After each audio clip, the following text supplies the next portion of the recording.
So it was March 22nd that Robert Mueller turned his report in to Attorney General William Barr. I love America and the founding of America. We are going to be one of about 4 media sources countrywide that are just going to be delivering you the information from the report.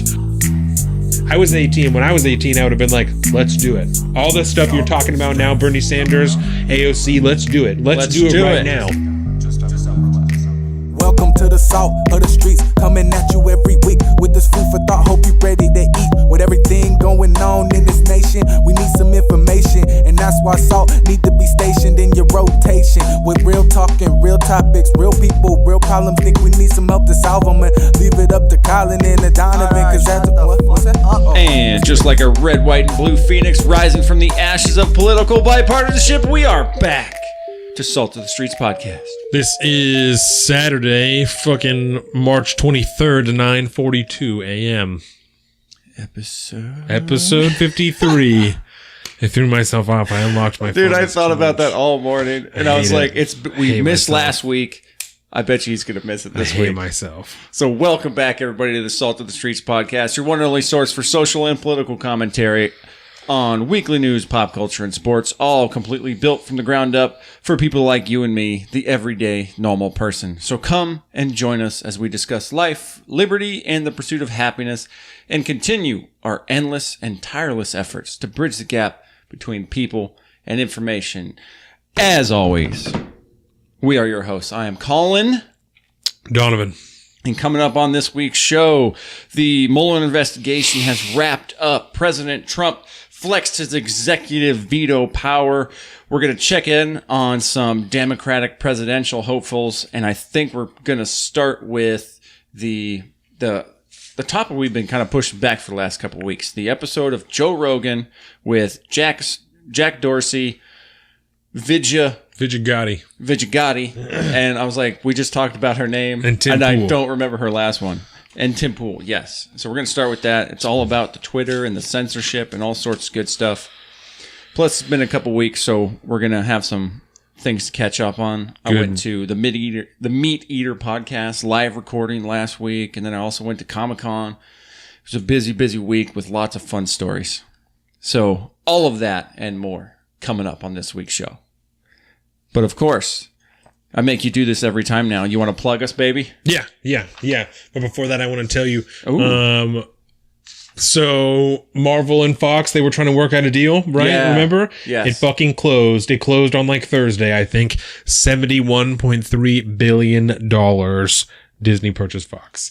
So now, finally, X-Men is with the rest of Marvel and all the everything, and they're like putting together a streaming service, Disney, so that they can have all their kid stuff, and they also own Hulu, so they can have all the stuff over here. It's going to be great. It's going to be awesome. I think this ties in great with our first discussion. Yeah. I'm excited about the Disney thing a little bit, but I'm also afraid of what the cost is going to be and what it's going to look like, and if they're going to like shit on some of the other streaming services, because that, and I think cable news is going to take a hard hit. Well, they're keeping their shit as far as their streaming services like separated. Like the Disney one they're making is very much like a child oriented, like that's where like most of the Pixar movies and family movies and shit are going to be in family TV shows. And the other stuff is going to be on, because like I said, they own Hulu and shit like that too. So it's going to be, the other stuff is going to be on those type of things. There's going to be more movies on Hulu, because Hulu has shit movies. You know? They do. And so they're going to have way better movies now because they have all these Fox movies. So anything that's made by Fox, 20th Century Fox, 21st Century Fox, all, you know, what the fuck. Going to go to Hulu? Yeah. Because Disney owns Hulu. I did not know that. That is insane. Okay, yeah, because I knew that Netflix had talked a lot of shit lately. Because Deadpool 2 is on Hulu. Ooh. Or Deadpool so maybe fun. Fox owns Hulu. Either way, either way. Hulu's involved in this somehow. Okay. And so all those movies. Hulu. Dude, I would not hate for Hulu to get a little stronger. Yeah. That I would not hate that, because shows are most good of my on Hulu. shows. Yeah. I watch, like my reoccurring old TV shows. Like right now, I'm in a King of the Hill thing, going through that whole thing. South Park is on Hulu. South Park is, Family Guy now, American Dad, Bob's Burgers. Yes. You know, all those shows I like to watch periodically, just in the background all the time. Netflix used to have all those. Yes. Now they don't. All went to Hulu. You know, original content, good like long form story episode. You know, those type of TV shows. Netflix is where it's at, Netflix though. makes good shit.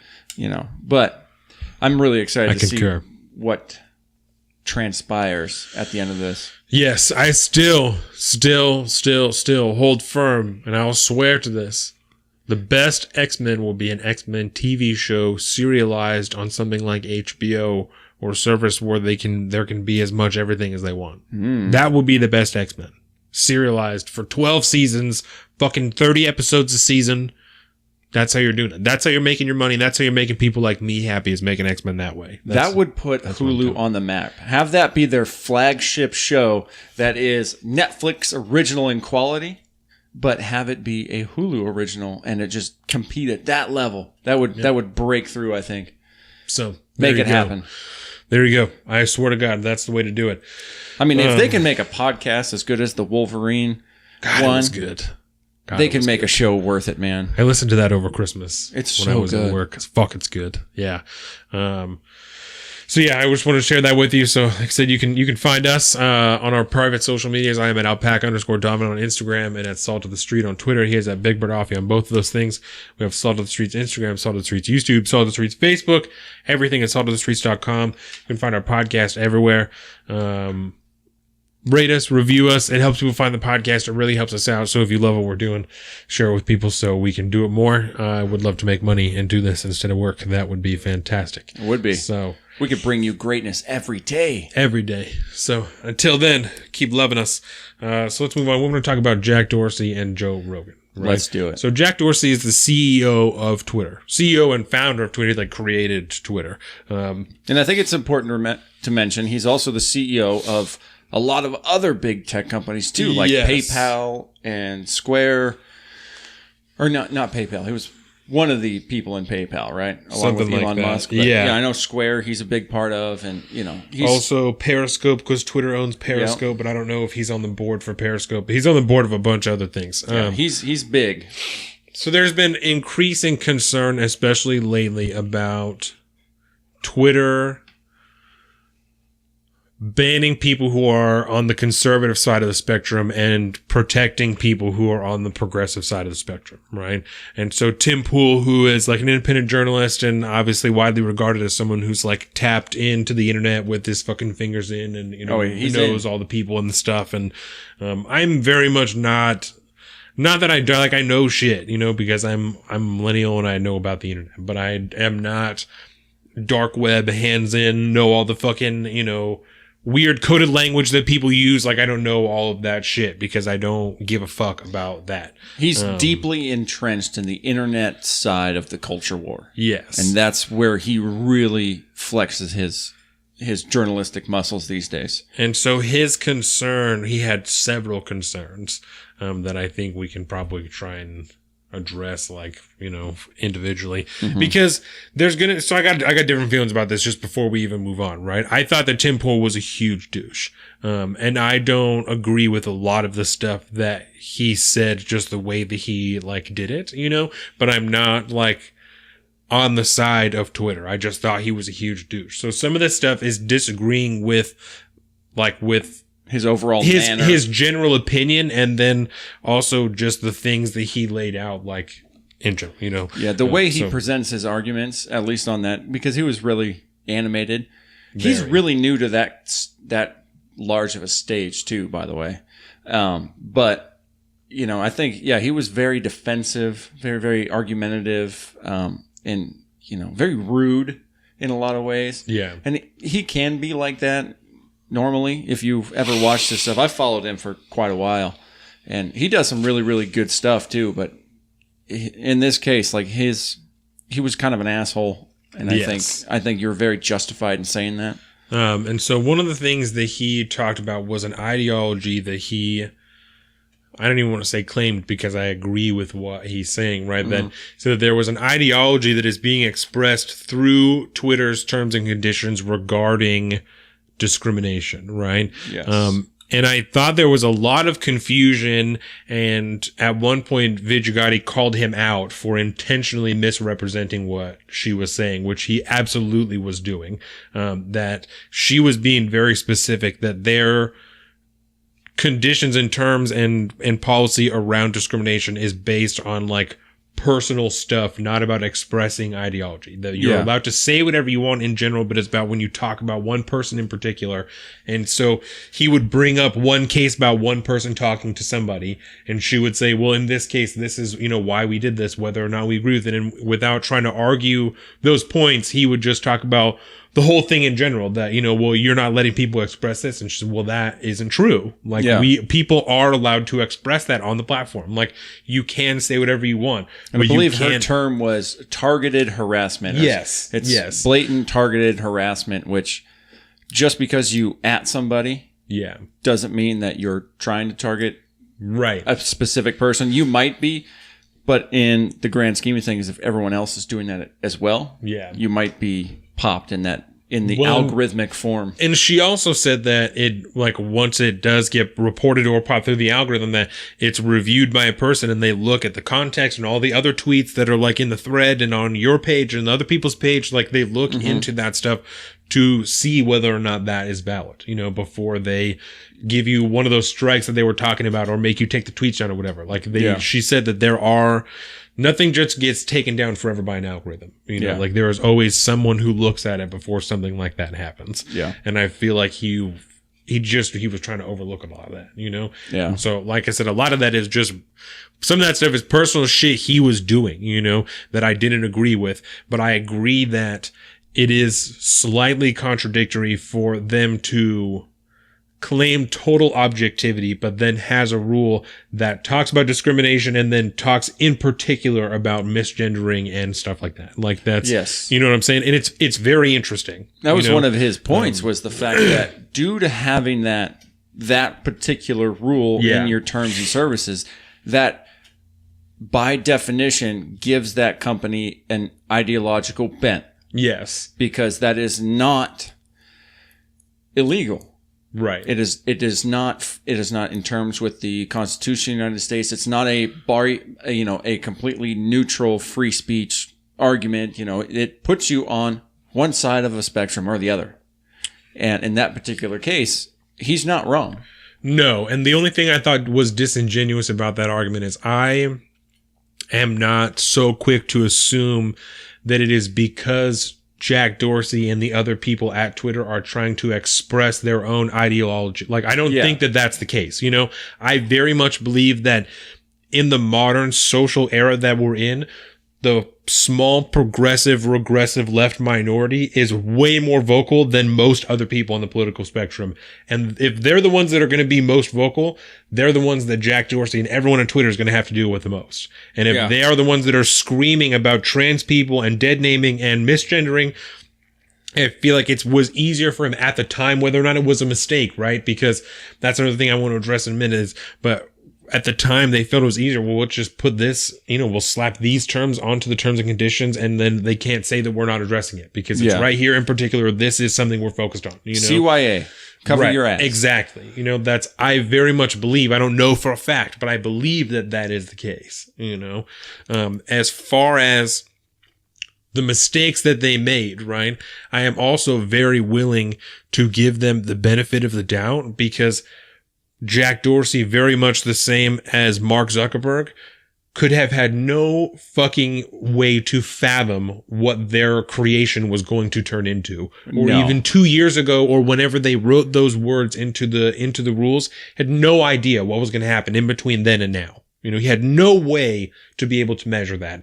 If you asked me 4 years ago or anybody 4 years ago, no one would tell you this is what America is going to look like today. No. They have no way of knowing that. And Nobody I think that it's like this guy, Tim Pool, is not giving them anywhere near enough credit he's just complaining about shit and then not giving any type of like, this is what you should do.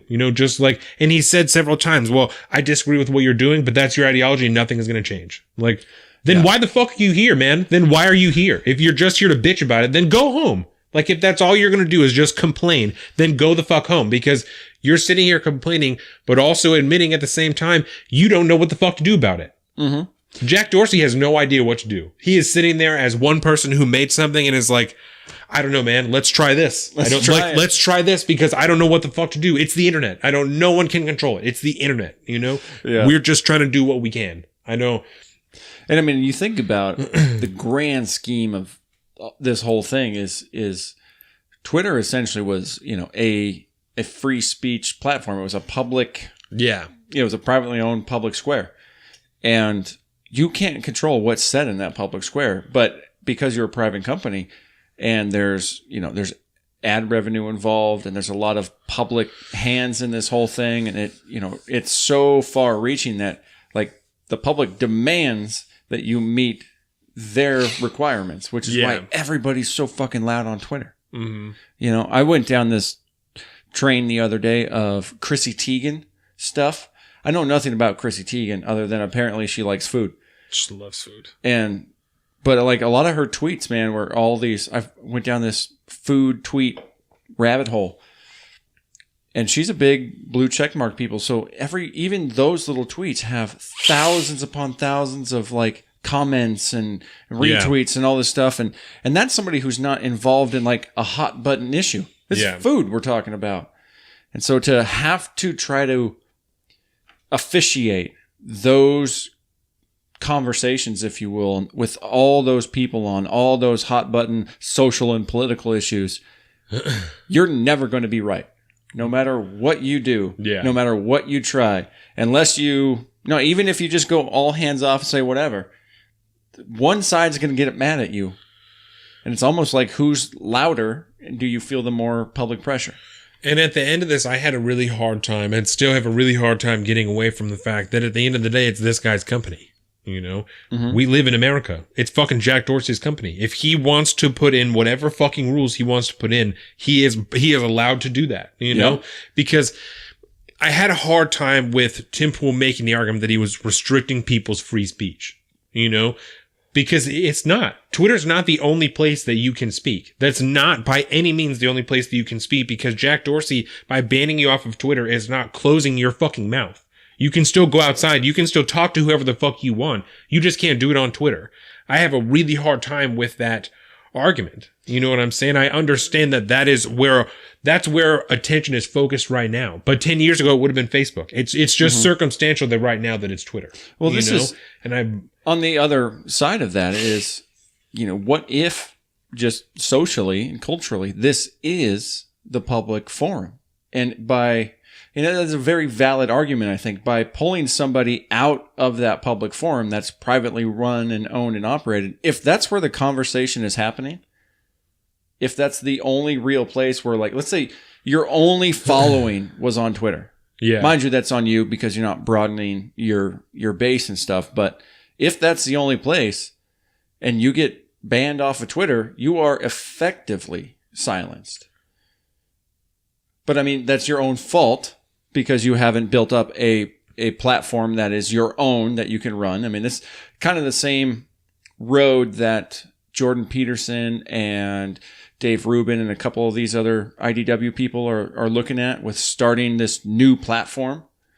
Have you heard anything about that? I have heard that they're starting a new platform. Yeah. It's all really, really quiet, but they keep saying they're working on it. Yeah. And so that's their goal, is to be able to have another place to compete.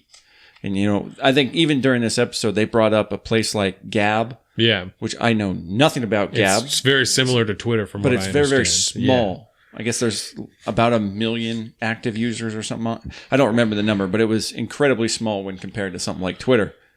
And so I could see the argument, and I generally land on your line of thought, which just because a private company bans you, that doesn't mean they're impeding on your free speech. I'm sorry, but that's... legally, they're not. And it's a private company. You know, if you don't follow those rules, then you don't get to be on that platform. That's how that works. You know, it's this, I don't know. I have a really hard time with that. You know, Yeah. you can't go into a private business and start saying whatever the fuck you want. They can ask you to leave. They have that right. If you go onto Twitter and you're saying shit that they don't want on there, regardless of how you feel about it, you know, because in the end it's a private company and they can have whatever rules they want as long as they aren't directly discriminatory for And is it someone just you me? can defend, you know? Is it weird that the people that are most argumentative about this and the loudest about this are the conservatives, generally? The people that are generally lean conservative or are publicly seen to lean conservative. And which, that seems weird like to Tim me. Pool is very far from a conservative. Yeah. Just like Joe Rogan, and they keep getting lumped together as like alt-right. Right. The same with Dave Rubin. I saw another fucking article from Slate the other day calling him an alt-right, commentary show, which definitely far from that. But in the grand scheme of things, most of the people that are affected by this and are angry about this are conservatives. Yeah. Who would generally, you would think, argue the fact that it's a private company. They can do what the fuck they want. It's weird. It is so weird. Everything is, we're in the upside down. Because right, I think it's so strange because if the rule was flipped the other way, that however it happened, that it allowed for you to quote unquote misgender somebody, but if you weren't allowed to misgender yourself, if you were a biological woman, you had to represent yourself that way. You couldn't identify as a man on this platform. People would flip the fuck out. Yeah. And conservatives would be like, well, that's how it should be. Biologically, this is correct. That's just a lie, So I don't understand. Like it doesn't make any sense to me. I don't know. The way the new conservatives are, I mean, they have effectively become the new ideology of free speech, which is weird because it's historically been the other way around. And now maybe it's that pendulum thing, it's swinging so far left that we're getting back over to the horseshoe, Yeah. It's really, really strange. There was also another point where Tim Pool claimed that, not claimed, he said that Twitter is, so I guess he did claim that Twitter is swaying elections, right? Mm-hmm. And that because Americans are being banned for breaking the rules, but foreign entities have access as long as they play by the rules. And that's how they're swaying elections because people aren't allowed to be on there, and do what they want. But I think I'm confused by that, and he at some point went on for like 2 or 3 minutes, and at the end was like, so if you have a platform that's so powerful that even the president is on there and there are foreign entities on there, then isn't it your duty to allow Americans to be involved in this political discourse? I'm like, what the fuck are you talking about, man? Like, what do those two things have to do with each other? The fact that the president is on here, I don't understand. He mixed that up with the public, square again, the public forum in the private company, along with that, because I think when he talks about that, it's a completely separate thing. But when he talks about like foreign entities being able to sway elections, and well, actually, the way he would say it was Twitter can sway elections or does sway elections, and Twitter as an entity does not do anything other than facilitate voices to be heard that might sway an election one way or the other. Right. And I think it's poor wording on his choice, but if I know him correctly enough, and from what I've heard, that's the argument he's really trying to make. He's just doing kind of a bad job at it at that point. And it misrepresents the role that everyone has claimed that the tech companies play up until this point, because that's been, at least everybody from the technological side that I would assume Tim Pool is on, that everyone was like, no, that's not Facebook's fault. That's not Twitter's fault. That's not anybody's fault because they're just a platform. They're just hosting material, That's not their deal. Like, it has to do with the people that are on it and with the shit they're saying. So when did this turn around? I don't, that doesn't make any sense to me. And I don't know. They're so treating strange. it so much like a governmental entity. Like, this is the government. We should be fighting against the government's use of free speech, and the argument that the left used to have back in like the 60s and 70s. But the problem is, it's just because they're the ones with the power to dictate the way the conversation goes, because they are, in a sense, monopolized in this square. This private public forum thing. They're the ones that control that. All the, YouTube, Twitter, even Instagram in a way, Facebook, all that stuff. They have Twitter so much has power. But Twitter has not monopolized public discourse the way that he kept claiming that. No, they haven't. Have. Like, that's not, he kept saying that Twitter has control over discourse and elections. And that's Well, they not don't have the control case, over you know, it. that's not Yeah. the case. That Twitter does not have a monopoly on political discourse. There is no shortage of different companies that you can go to try and express your opinion. And there's nothing to stop you if you have a good enough opinion from writing a piece and putting it out there and people wanting to read it. If you are shitty at expressing yourself, no one is going to want to fucking listen to you. That's the same reason that you would have no followers on Twitter, is because you are shitty at talking and no one wants to listen. Going after my Twitter Like- followers like that. I also have fucking Just dick kidding. for Twitter followers, but No, I know what you're you know, talking about, though. I like that doesn't hold weight to me because Yeah. that is only circumstantial. You know, It in is. 5 years, that will not be the case. So to make the argument that that's Twitter's, like that's them, I think that's bullshit. It's Yeah. disingenuous because, like I said, 10 years ago, no one would have given a fuck about Twitter. So it wouldn't have been saying the same shit. It would have been Facebook. So it has nothing to do with this company, you know? The company it's just, itself. It's what happens within it, it's just like, which is out of their control in the grand scheme of things, or should be. But I don't know. It's a weird thing because you remember back when there was so much talk about net neutrality, and Yes. there was that concept of making the internet a public utility in a sense, so that it's regulated by the government and Yeah. not a private company. It's the And that's same what thing. Tim Like Pool got talking about. the electric company is, PSE is essentially run by the government, even though they're privately owned. That's kind of what I think. He acts under the assumption that there's something that the government might want to do, or that he thinks that, well, I don't know if he even thinks that, but when I follow his reasoning out yeah. to a logical end, it involves government regulation. Because he kept saying that he thinks they should be regulated. That's Yeah. what he thinks the answer is, that they need to be regulated because they have, because they're doing too much of that.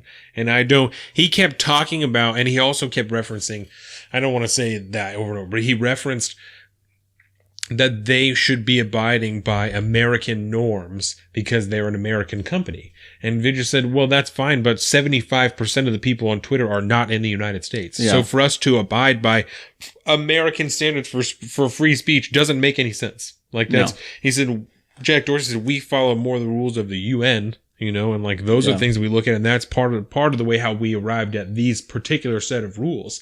And it doesn't, again, this is a private company. You know what I'm saying? They can allow people to say whatever they want on there. If you think there should be a social media that is 100% free speech, then the government needs to make that, because that's the only time that's going to be the case, is when there is a government run social media that people get to sign up for, and it's going to be shitty and terrible. And I think they said, imagine? I think they talked about that on this podcast for at least a moment, that it would be shitty and terrible. But like, that's the only way that you can guarantee free speech on there, because the government, if they owned a social media, could not by any means touch anybody's anything unless they are directly threatening somebody, things that are not covered by free speech. Yeah. Right?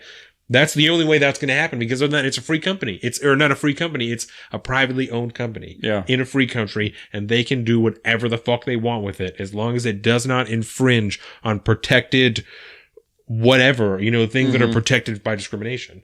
And it's really interesting. And I don't know that calling somebody who identifies as a woman a man is protected under discrimination laws. That ideology, Unless you're in Canada. like that ideology is protected, that you can think that is not the case. I don't think that you are a biological woman because you were born a man. You are allowed to say that and express that. But I very much think that in a public square, if you stood in front of a police officer or in front of a judge or a lawyer and saw a transgendered woman who was born a woman or a transgender woman who was born a man, right? And called that person a man, and that person said, I'm going to sue this guy, the lawyer would be like, let's fucking do it. Let's do it, because he can't do that, because that's discriminating. It's whatever, Yeah. Maybe not that particular scenario, but like taking that into account, like expressing it against one particular person, like you can't do that shit, so I don't know. Yeah.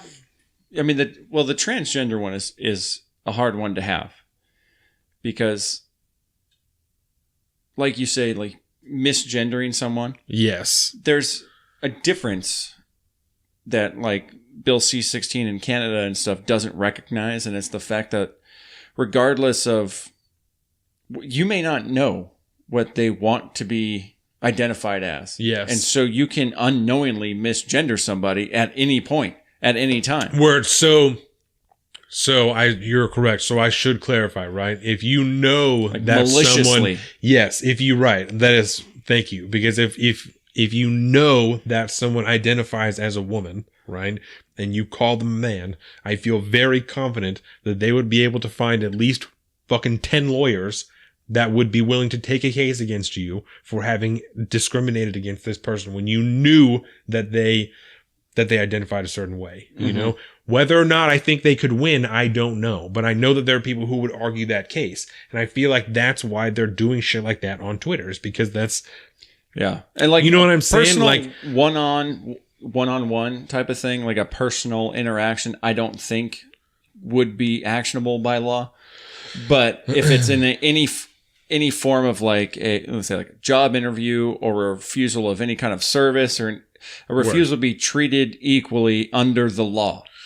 And we do not have that's free more speech of and what free I'm- thought laws. So I don't think that would happen on a one-on-one basis. At least I wouldn't hope so. And I think that's more what I'm getting at, but coming up with shitty examples of it, you know, because I started with things that would be protected under discrimination. And that's what I'm talking about. Things that for reasons you could feasibly say that you are discriminating against somebody, and came up with two horrible fucking scenarios, as I am very apt to do. So yeah, I think that you're correct. And I think that's more of why they're following those things, is because there are, I don't know, you know, and again, I very much agree that it does begin to show the ideological bend when dead naming and misgendering are the only things that are stated in specific, you know. And dead naming, just to clarify for those who don't know, is essentially if somebody has legally changed their name, and in this particular case, after a gendering, you know, after you have transitioned into another gender, and you don't use your old name anymore. If somebody calls somebody their old name, which is considered quote unquote dead, that is called dead naming. So this is calling Bruce Jenner instead of Caitlyn Jenner, or calling Caitlyn Jenner Bruce Jenner instead of Caitlyn Jenner. Yeah. See, I just dead named Bruce Jenner. Way to go. I mean, Caitlyn Jenner. I did it again. You better watch out. He's a public figure. He can. This show goes she down can do before that. we go up, I'm going to be pissed, Colin. Right. Gonna pull us off Twitter. Yeah. So we also talked about people from other countries owning stock in Twitter. Yes. Right? Because there is a Saudi prince, he said, that owns like 6% of Twitter. Is like what he said, and I don't. Yeah, Jack the Dorsey equivalent didn't. of Jack that Dorsey many didn't shares. debate that. So around 6%, you know, and they said very clearly, like, just because we're a publicly traded company, so anyone can own stock in Twitter, you know, but that doesn't mean that you have sway over what we're doing in our company. And Tim Pool says, and I'm just supposed to believe that. I'm just supposed to believe, you know, that you have someone who bought into your company, and now that they don't have any say there, and I don't. Well, let me just phrase it this way. A corporation, a publicly traded company, has a legal fiduciary responsibility to make money for its shareholders. Yes. That is legally possible, which means that somebody that owns 6% of a company through market shares can have sway over which way that board dictates how the company is run. But that does not mean that they are going to have any dictation over the ideology that he is saying is being expressed through that company. In no way, but I just wanted to clarify that when he says that, he's not technically wrong that is a possibility. Certainly they have some say in the operations of the company because they are a shareholder, but he is talking about the ideology they're expressing, and that they are going to have he's going to have some play in what Twitter does to manipulate society. And I think that looking at a Saudi prince who is involved at that kind of financial level, and how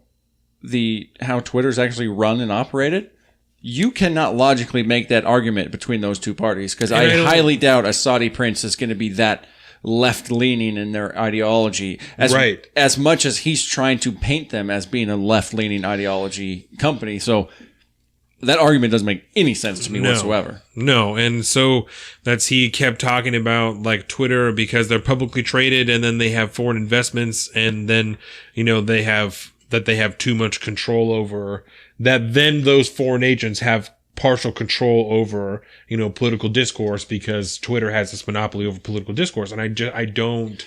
Political That's discourse. a fucking stretch, dude. Yeah. Like that's way too Political far discourse to be. doesn't make a company like Twitter money. No. It doesn't. It's ad revenue, which is generally speaking it doesn't do the greatest on political commentary and people that talk about politics and the culture war. Most companies that are advertising through Facebook or Twitter or anything, they don't want to be associated with any of that crap because it is, some companies embrace some of it, but for the most part, ain't no company want to be involved in that. They just want to make money. And so to assume that their control over it would dictate how the ideology is playing out in real world just doesn't make any sense to me logically. No, and Because I don't. None of what Twitter is doing that Tim Pool's getting so upset about is any good to a high rolling investor that wants to make money for it. Especially in the world of super PACs, right? We live in a world where our country, our political elections are run by super PACs, and Super you are PAC. making the claim that Twitter has too much sway over the election. You're fucking kidding me, right? Not these companies that are dumping billions of dollars into super PACs over elections, but Twitter, who's hosting people who are allowed to say what they want for the most part. You know what I'm saying? Yeah. And the thing that frustrated me, I think one of the things that frustrated me the most is, like I said, Vigil would break down the reasons at the time, the tweets that they had that like, well, this is what we interpreted at the time and the reasons we used for doing that. And then instead of debating those actual reasons, would just talk about the overreaching implications of what they did, Yeah. And they were sitting there willing to admit, we have made mistakes. Twitter has made mistakes, and we're going to continue to make mistakes because, like I said, they don't know what the fuck they're doing. No one knows what the fuck they're doing. And for anybody to claim that they should is ridiculous. Yeah. Is ludicrous. You know what I'm saying? So, Did you happen to catch his follow-up on the Rubin Report? yes. Okay. He's a fucking dick, dude. He's like, just, Vijaya. it was frustrating. It was super frustrating to listen to him be on the Rubin Report and just say shit that wasn't true. I didn't agree with, and I would have to go back and listen to it and like find things that, but I remember listening to it and not being happy with the way that he portrayed that conversation. Yeah, but I mean, when I watched it, I could tell that there was some moments that he said, he was sloppy on, and he recognized because the whole way this whole thing transpired to get him on the JRE, I mean, this was kind of out of left field to him. He Right. knows, he knows Joe Rogan because he's been on his podcast before, and he's so plugged into this culture war that after the fallout from the original Jack Dorsey conversation Rogan had with him, he got a lot of hate for that because he didn't feel like he pushed him on anything. Right. Which he didn't think he wanted to do. He just wanted to talk to Jack of Twitter. And so he called the guy that he knows is tapped into that social media world and the internet, who is Tim Pool, and said, hey, you want to come on? And you're a good you're a good representative for the people being silenced and that crowd of people that are angry about it. Right. And you could talk to these people. They're going to have somebody there from Twitter Legal and take care of all this stuff. You're going to get some answers. And I just think he was a fish out of water to a point. I think he was in over his head. And, for what he was trying to do, giving him the benefit of the doubt, he tried. I don't think he did a very good job of it. No. And I think he partially recognizes that. I do not think he was the right guy for the job. No, and I don't know who would be, unfortunately, because a lot of the people that are so up in arms about it, even Rubin himself, they don't know how to have that type of high level legal argument, I don't think. Especially because, and when we were watching it, I love my wife because we were watching it last night. Again, just to like give myself a refresher. And Jordan was listening to Vidya and she said, she's great at her job. Oh yeah. She's amazing at her job. She knows what she's is doing. Fantastic at what she is doing.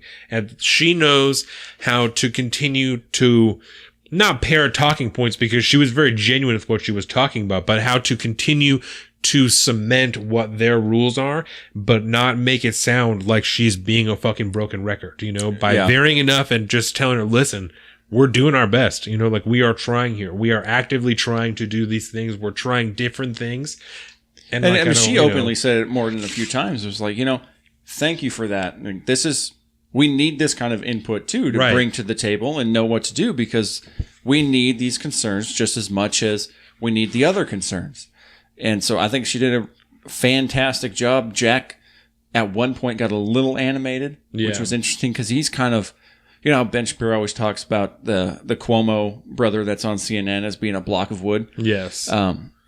Jack Dorsey's a very unemotional human being in these interviews. When did you very think he robotic. got animated? When he was talking to Tim Pool one-on-one a couple times, talking about some of Jack's personal tweets that he said. And even, you know, he caught Jack in a little bit of a tight spot, which is something that he had actually like apologized for saying or doing at one point, and had something to do with a trip when he was over in India or something like that. But I think that Tim's arguments they're semi-valid because, but it's because the public perception of what's going on certainly paints a very strange picture with a lot of red flags.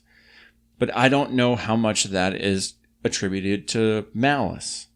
This is one of those Hopkin raisins. Oh man, I don't remember the name of that. I'm gonna have to look it up again. Where you don't want to attribute to malice what can be easily described as or prescribed to as idiocy or something like that. I'm gonna pull up the quote and remember it. I can't remember. But no, I agree. I don't think that, like I said, I don't think that this stuff is done intentionally to express an ideology. You know, I think Hanlon's razor. It's never attributed to malice, which is adequately explained by stupidity, essentially. Correct. And that's, I think that probably is a pretty apt way to explain this. You know,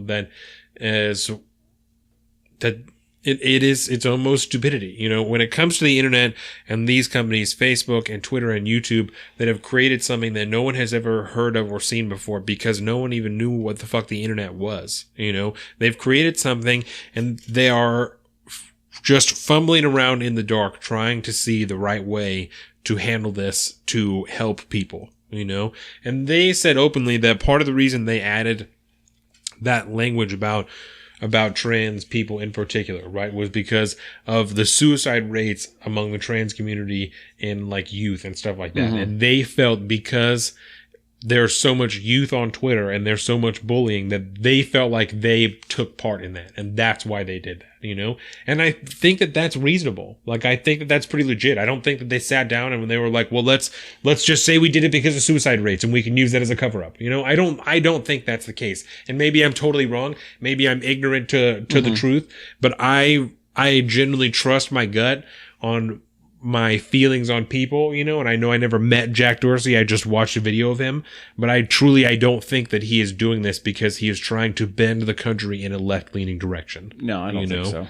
I mean, he is who he is and his platform is what it is, but he personally has, I don't know how much sway he personally has at that company. Because at that point, you know, once you go public like that, the board dictates. They have a board of directors. They have a board of directors that run everything. That's the way these things work. And it's not he's not sitting there running the company, you know, like we envision Mark Zuckerberg and stuff doing that. They don't do that stuff. You know, Jeff Bezos, on the other hand, he has a lot of sway in what goes on in all of his companies.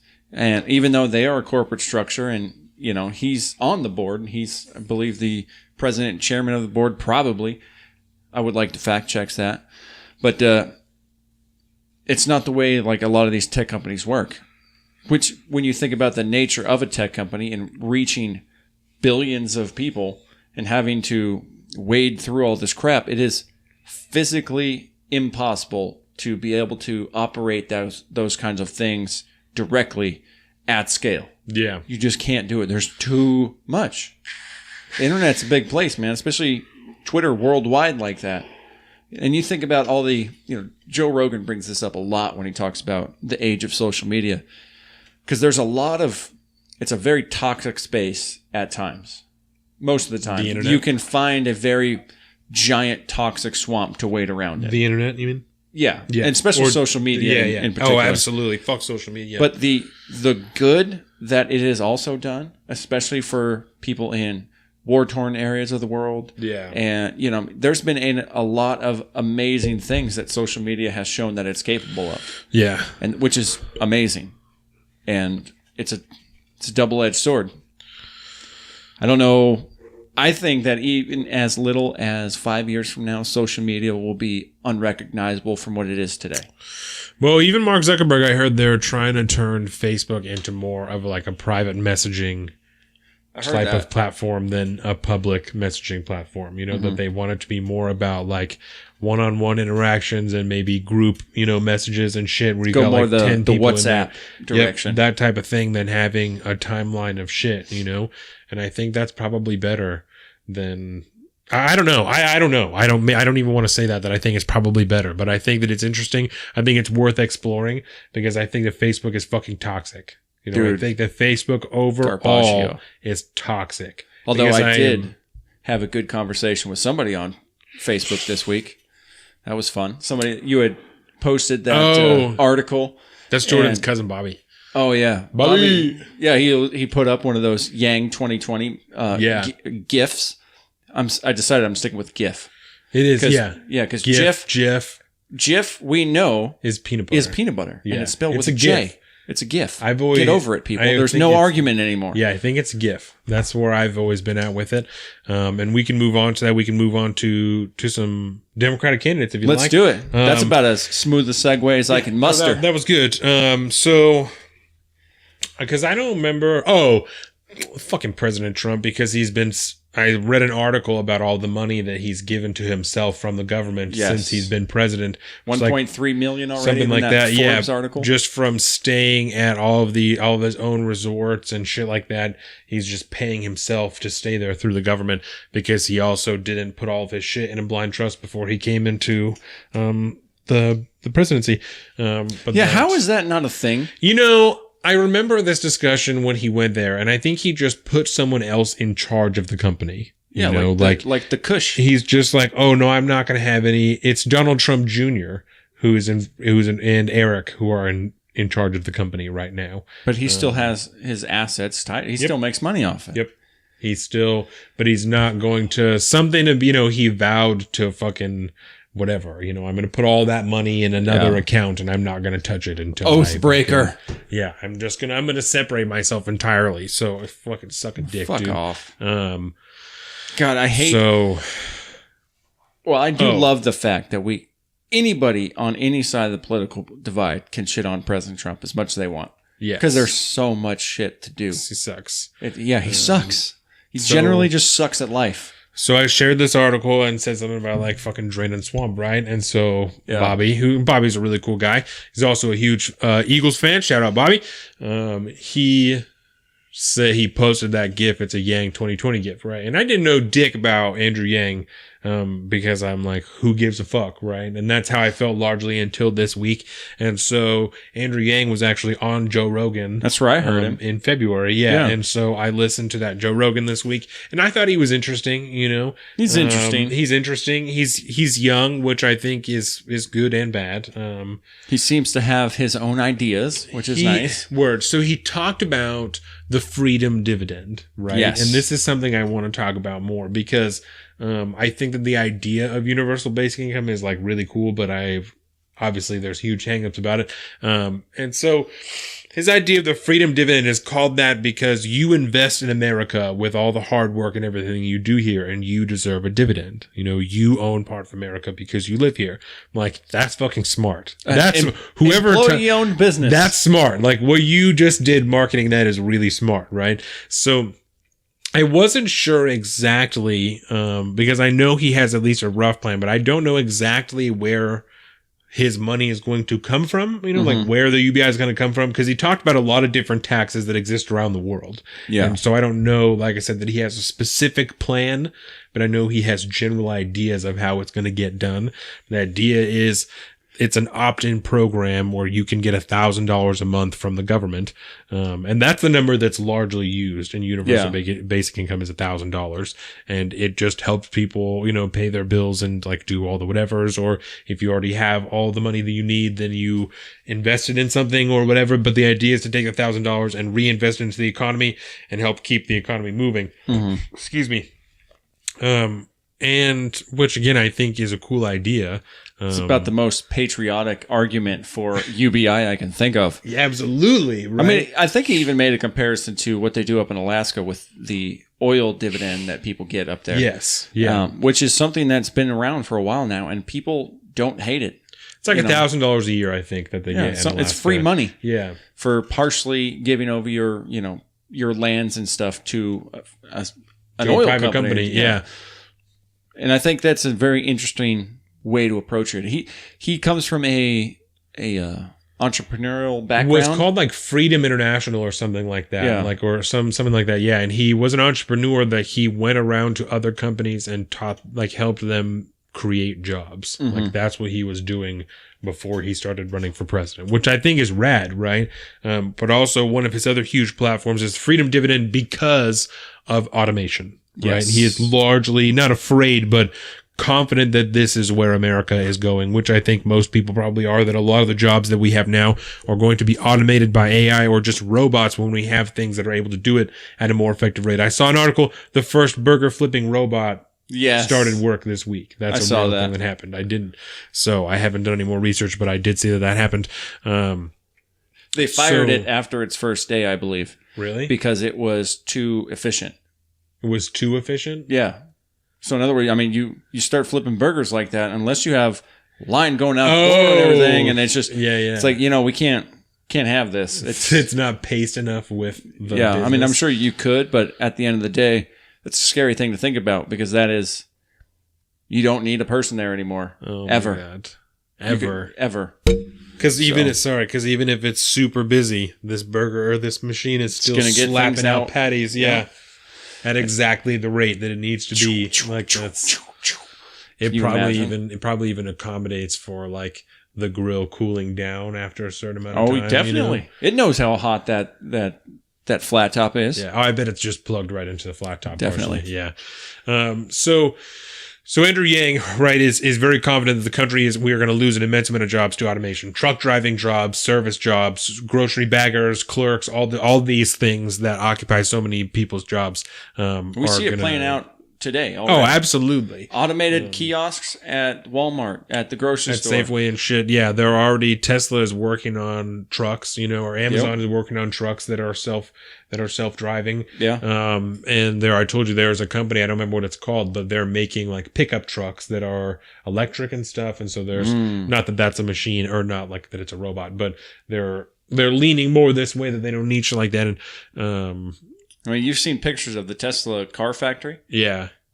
Ain't many people there. Hella robots. And that's how most car factories are, for a long time because until they started putting people back in car factories, but for a long time it was just straight robots, It's only going to bring the cost of, vehicles like that down. Right. Because if it's more efficient, you could sell it at a cheaper cost. So Andrew Yang's idea to help combat this is the Freedom Dividend, right? It's $1,000 a month that you would be receiving from the government, which again I think is a great idea. Who doesn't want $1,000 a month? But it's going to cost a fuck load of money. Yeah, it has to come from somewhere. And it has to come from somewhere.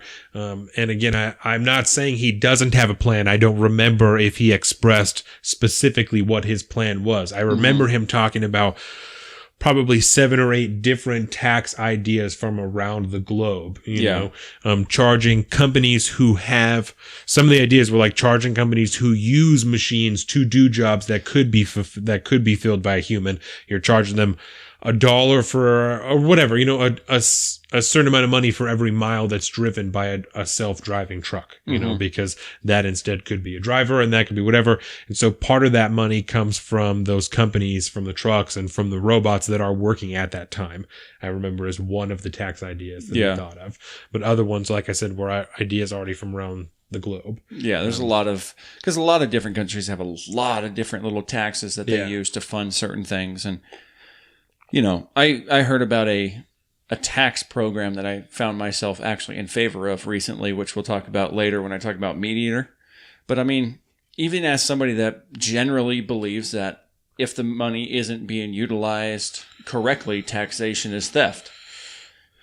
If I do not approve of how my tax dollars are being spent, then I feel like I shouldn't have to pay a lot of that money. Right. That's a very libertarian outlook on taxes, but there are a lot of taxes I can get behind. Yeah. Stuff like education, police, fire. Parks. I like parks, national forests, and, Space. the Park Service. Space Force. Not so much Space Force. NASA. NASA is sweet. I'll pay a NASA tax. But at the end of the day, NASA, I think, is out of... NASA's a shadow government. Don't you know that? Oh, yeah. NASA runs the world. I didn't know if you knew this. They're taking copious amounts of psychedelic drugs, and that's how they're communicating with the aliens to get the technology that got us to the moon. That's how they're doing it. Was that from Alex Jones? Yes. I thought so. Alex Jones had a triumphant return on the Joe Rogan Experience lately. I have always been... magical. Just to get back to your tax thing, I've always liked the idea of, and I'm sure it's not as simple as my stupid mind thinks it is, like the idea of opting into the taxes that you pay, choosing what you pay taxes to. I don't think there's anything wrong with, I don't know, I don't know how much of, but I thought through something in my head before I even needed it. So I don't think there's a lot of people who would choose to take part of their check and pay it towards Planned Parenthood, or something like that, because there's some of those places do receive federal money, but it can't go towards abortion. It just goes towards other things. But there are some people who don't want to pay towards that at all because they are wildly misunderstanding of what Planned Parenthood actually is. So they don't want them to receive any of their money. They want an ideological exemption. Exactly. And so I can see why things like that would happen. But at the end of the day, if you choose not to pay the fucking fire tax, you're fucked because you didn't want to do that because you thought firemen are pieces of shit and now you lost your whole house, And I understand that that's how it was when America first began. You had to pay bills and shit, and if you hadn't paid your bill, then they would watch your house burn. Sorry. I am also kind of well, fuck them. That's, if you're going to be a dick, you don't, and I think it should obviously be proportionate to the amount of money that you make, you don't need everyone paying the standard $20 because if you're only making $50 a week, then you're not making any money. And you're well, do I want my house to burn down or do I want to eat tomorrow? Yeah. So I think it should be proportionate to how much you make. And these are just ideas. I'm not running for president. This is just a weird thing because there's a reason certain taxes are mandatory. Yeah. Because I think generally speaking, most people are incompetent. There's some shit that you need. Yeah. And, if you don't think about paying for it ever, which most people don't think about paying for, the fire department or the police force or anything like that, the roads that you drive on 90% of the time, most things are owned by a county, a state, or a federal government, and it's their job to maintain it. Now, we can argue all day whether or not they're doing their fucking job to maintain it, right. But at the end of the day, how many private roads have you driven on that are just, they were paved one time 30 years ago, and now they're just a disaster zone. I mean, that's because nobody wants to put up the money to pay for it. Yeah. I have firsthand experience with that at a industrial complex that has a privately owned road in it, and you have a gang of businesses around that seem to not be able to cough up $500 a piece to fix the fucking road. So I also am a little bit in the belief that it would cause those companies, those counties, those cities, those whatever to give people a little more bang for their buck if they want the money. If you want me to free keep market pressure on them. If you want me to keep giving you tax money, you got to fix the fucking road, or else I'm not going to keep doing this shit. Or else that idea. Or else I'll pay someone else to do it. I'll get together with 10 of the 10 other businesses around me, and instead of paying the county, I'll just pay a fucking paver to do it instead. Fuck you finding a bid for someone to do it. I'll just do it myself. Yeah. I think there's merit in that. Yeah, except the county's going to permit you out the ass and get their money somehow. Yeah. Yeah, that's a whole nother subject. So it is, but it's all ideas. I know. I'm sure that's stupid as fuck, but I like the idea. But I think it has merit, and you can extrapolate out from there. It's a solid discussion with time. Especially with UBI, I have a lot of fun trying to figure out how I can make it work and square it away with my semi-libertarian ideology, which is tough, but I think there's ways people could do it if we had smart people in the room. So one thing I did like about Andrew Yang is when he was talking about social issues, right? He was very willing to be dude, racism is racism. It's unacceptable when white people are it's okay to talk shit about them because they're white, but you can't say anything about me because I'm Asian. He's that doesn't make any sense. That's fucking weird, And I really appreciate that. I really, really appreciate that there's at least one person in the Democratic Party who's y'all are fucked up. That's stupid. You need to not be doing that. I didn't and this is really hypocritical, but he said a lot. you did. know, a lot. And I know I do that. I'm not running for president like that. I host a podcast. Like, so that's totally different. You have to appeal to people who are fucking old, and those people don't like that shit. Like, No, it bothers people. my mom used to count. My cousin Gabriel says like all the time. And my mom used to count on her hand in front of Gabriel how many times she was saying like in a sentence just to fucking irritate her, you know? And that's, Some people need that though, man. some people do. I've never noticed it being that bad of a problem with you. I only Like, notice when I'm 'cause listening. I have a. I don't remember. We're talking about Joe Rogan a lot here, but there was an episode way back where he got, and I don't remember the guy's name, but he was a former hardcore lefty, you know, pretty lefty still, but like he had been attacked by his own and was forced to go against them, but he was on the show and he was like this, and Joe had to stop and be like, dude, this whole thing, you got to stop. Yeah, you it's just got to bad. stop. It's driving me insane. And so just know you haven't gotten to that level at least. 'cause Thank God. I do know people that do that in real life, and it drives me up a fucking wall. And it didn't irritate me that he was doing it, but it was something I noticed and knew that was something he would have to curb before he was on like a main stage platform, you know? I think right now he's polling at about 1%. 1%. He's there with like Gillibrand and stuff like that. Yeah. So which he's- I think he's is up there. in no small part due to his appearance on Joe Rogan. Yeah, no, I That- think that has at least something to do with it. It does. His numbers jumped massively after that. He said something, I think, on Twitter about that afterwards. Because I totally ignored him. And then once I listened to him on Joe Rogan, I'm like, well, that's He's not bad. interesting. Yeah, that's not bad. I'm going to at least keep Where my else ear is he going to reach your ears?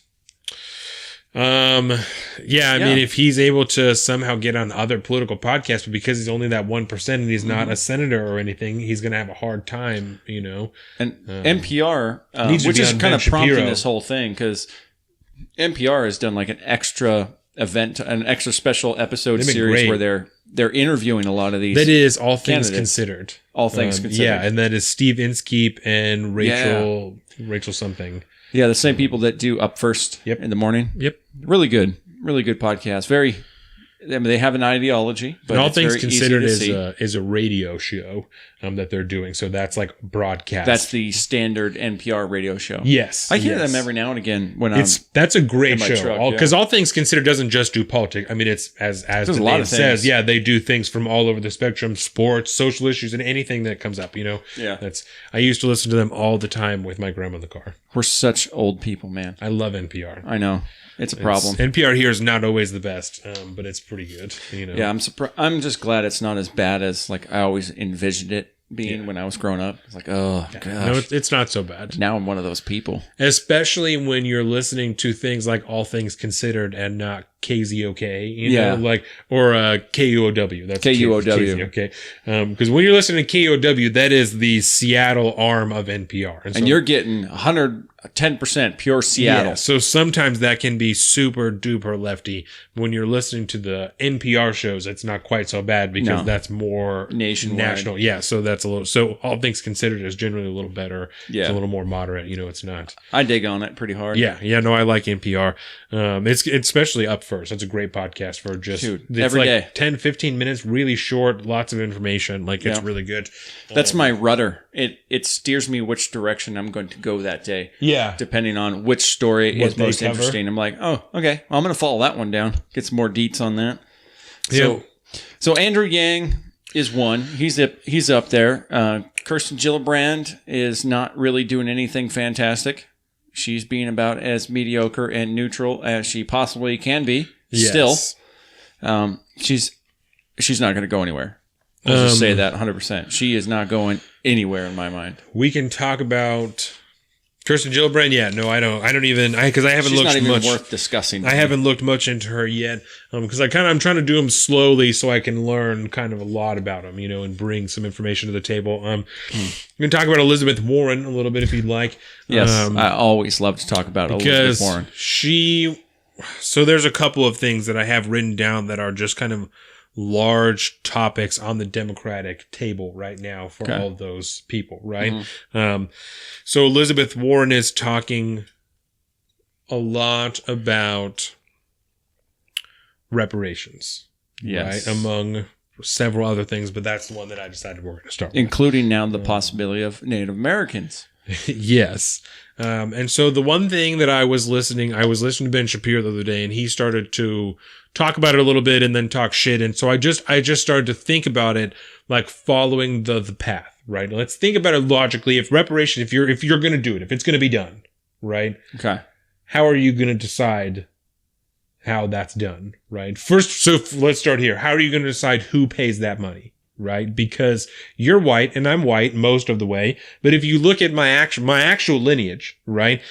I have one grandpa who is from Kentucky. My grandma, Beth, who was from Canada. I am almost certain that my dad's mom was from Mexico when she was little, and that his dad was from Ireland, if not a second generation American citizen. Mm-hmm. So 1/4 of the heritage I have actually may have owned slaves at one point, because I don't know how long my grandpa's family was in Kentucky. So am I going to have to pay, if the amount is $100 per person, do I pay $20, $25 because only 1/4 of my heritage has that?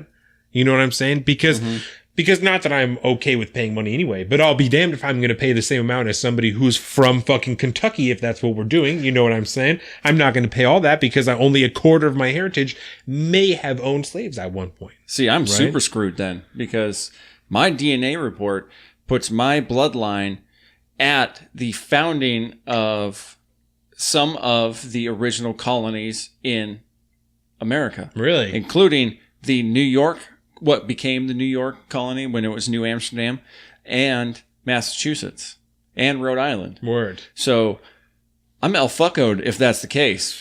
All your money. You don't have any money anymore because it's all. And so past the people who pay, right? How do you decide who gets that, right? Is it the people who can directly draw their lineage to people who were slaves?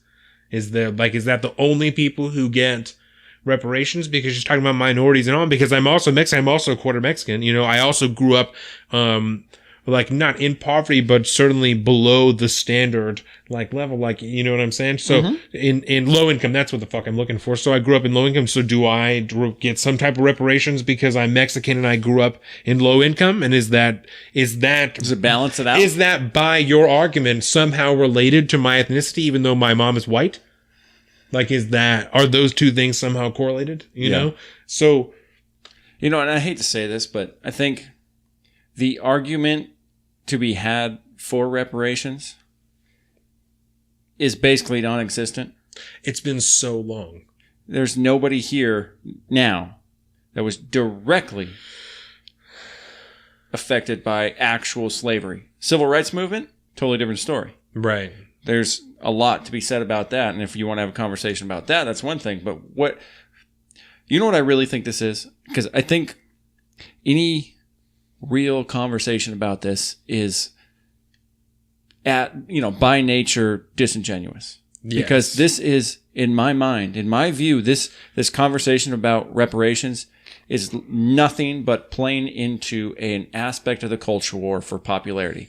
There is no conceivable way that reparations in 2019, 2020 is something we can even think about looking at. It is so anti-American at this point that you can't do anything about it without fundamentally changing how America runs as a country. And that is, if you want to talk about socialism, that's old school fucking real socialism, where they're like, oh, no. You guys are part of a higher class that's taken away from this lower class. So we're going to take your money and give it to them because they deserve it, because you are still benefiting from what is still keeping them down. You know what I mean?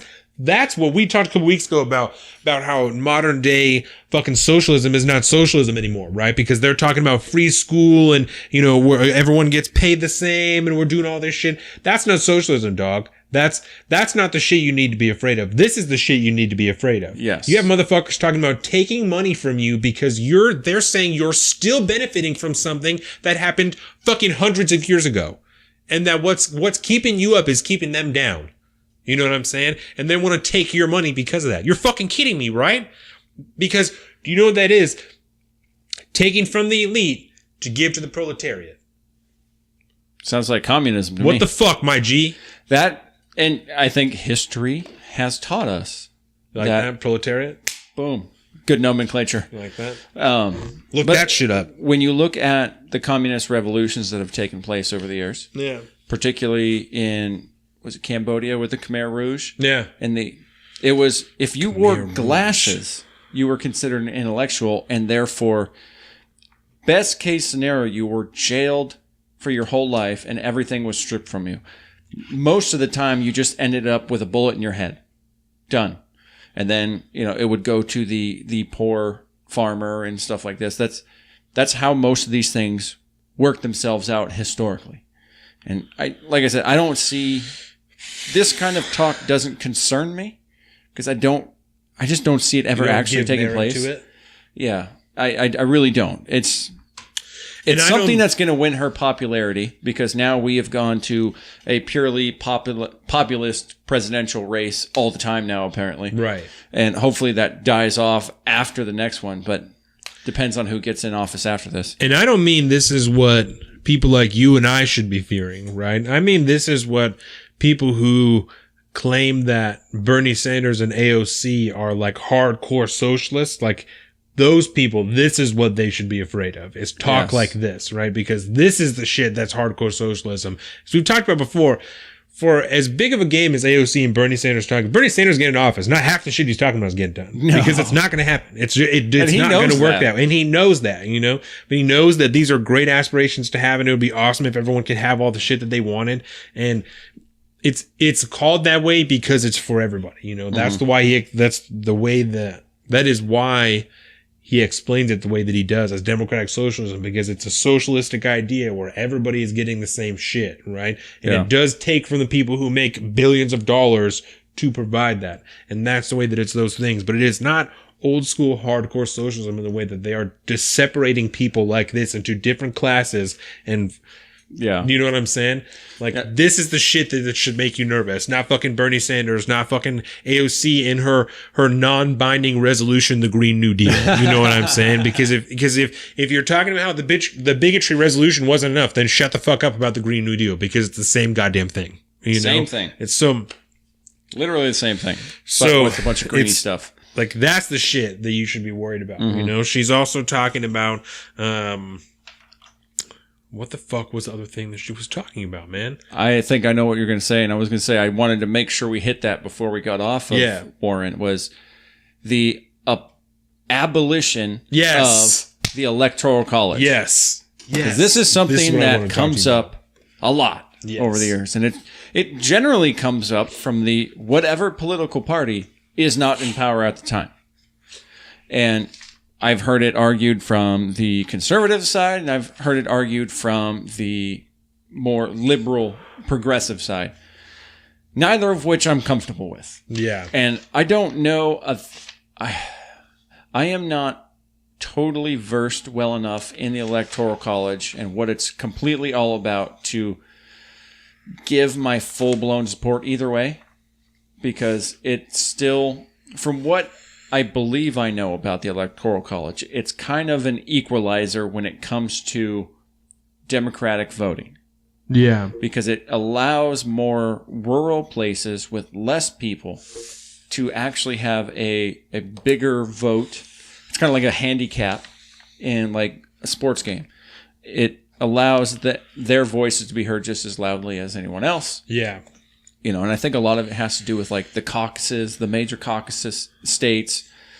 But I mean, if we abolish the Electoral College altogether, regardless of what it actually does, what you're left with is 100% popular vote, which the new campaign stops are population centers. Seattle, LA, San Francisco, any big city in any state with the biggest amount of Dallas, people. New York. Yeah, like those kind of things will be the only places people go now. Middle of the country will be lost forever to politicians. Yeah, I mean, you think you don't see your politicians cities, now?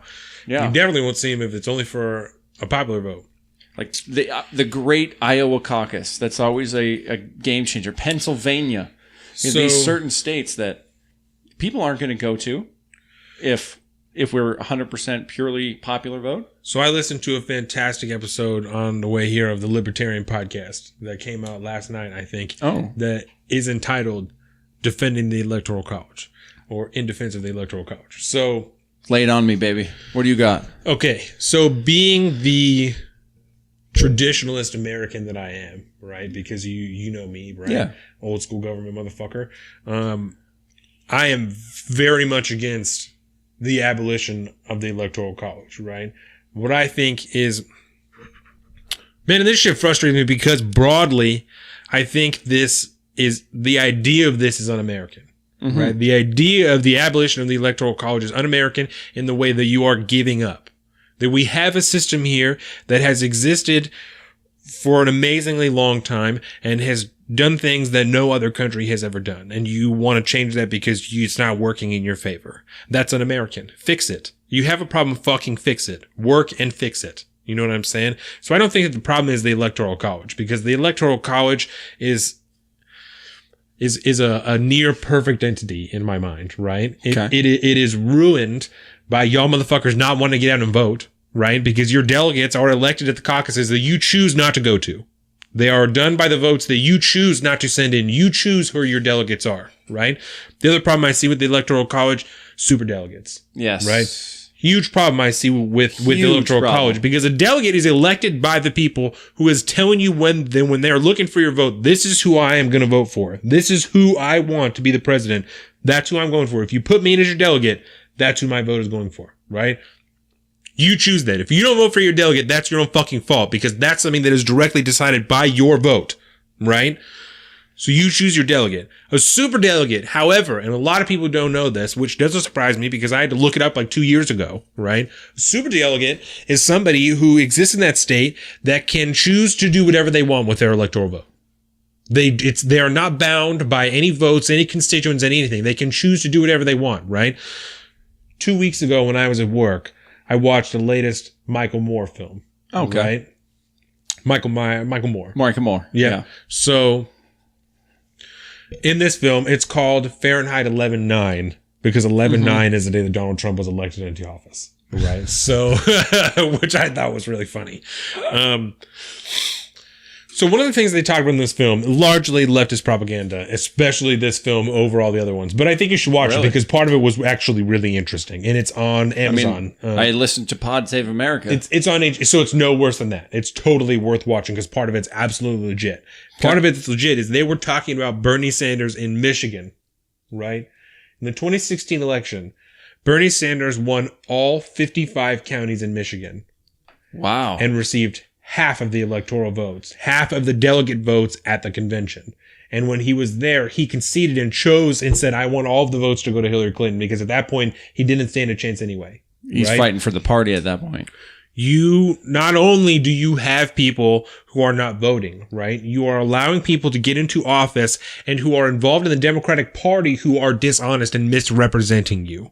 Right? There is one person, and they had amazing footage of it. There's one person who has an 8.5 by 11 sheet of paper that on it that says Bernie won all 55 counties. And you can see it like right above Bernie Sanders' shoulder, and the woman who's announcing where the votes are going to go. It's right above their shoulder. It's right fucking there.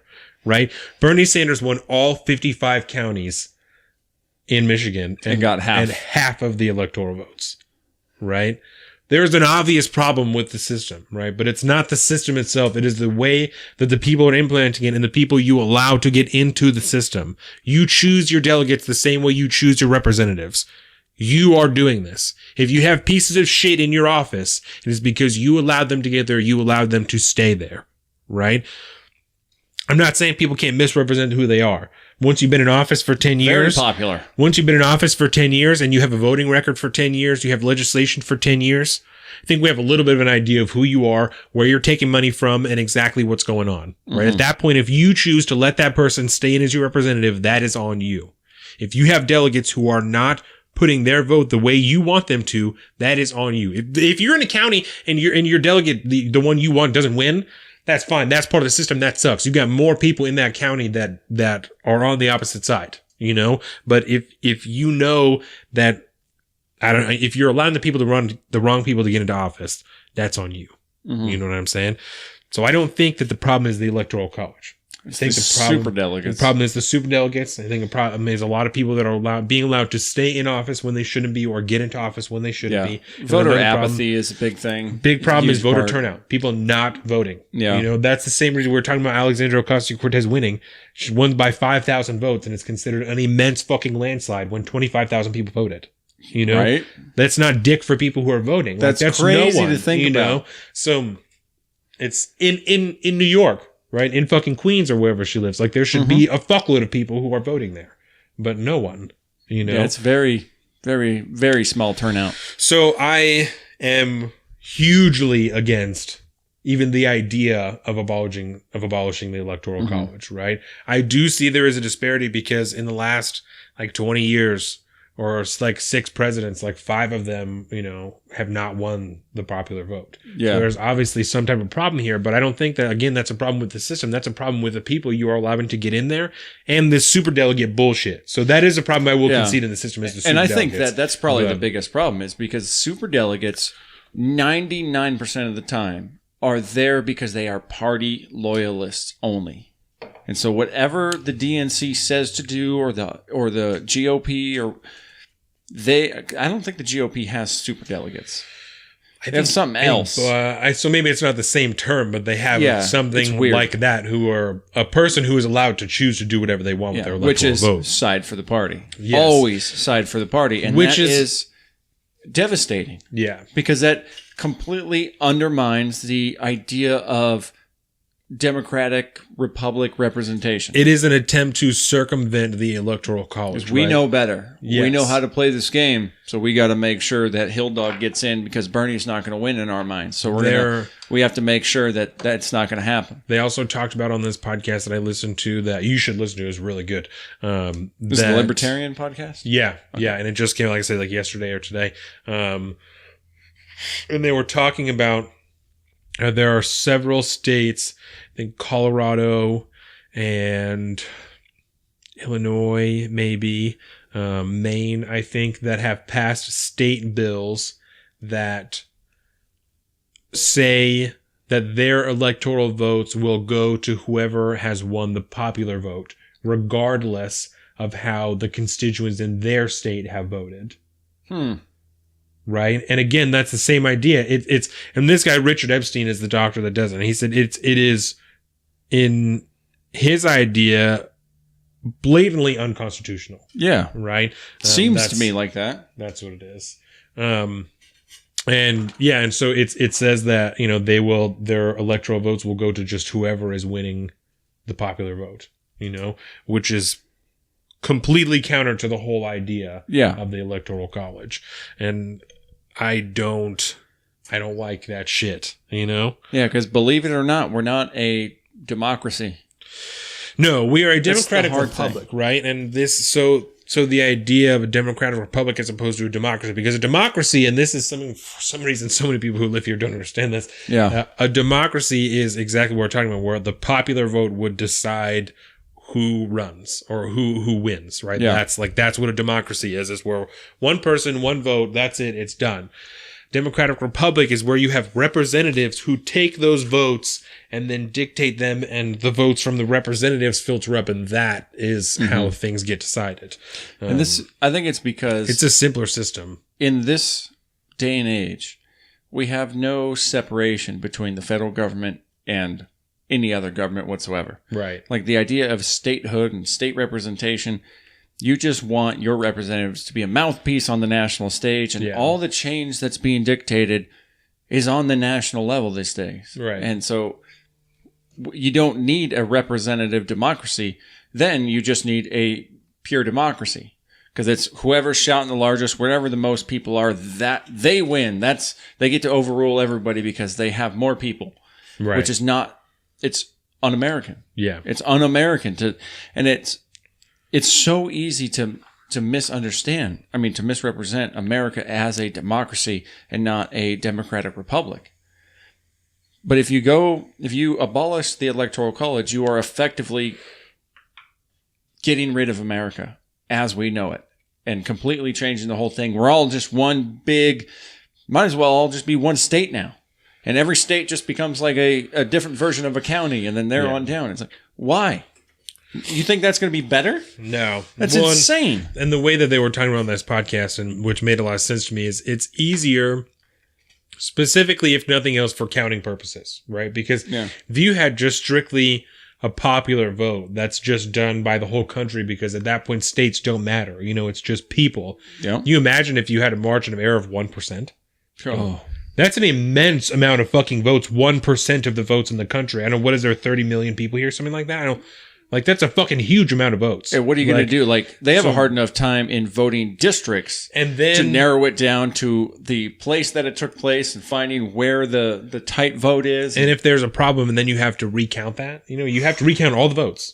All of the votes you have to recount because nothing's separate anymore. It's just a popular vote. Like, we won't have a president in term till he's halfway into his term. It doesn't make any sense. Yeah, it's not gonna. It's not effective for the way this country is separated and represented. It doesn't make any sense. But to tie it all up in Elizabeth Warren's case, much like reparations, it's a populist talking point that's going to win her votes. Yes.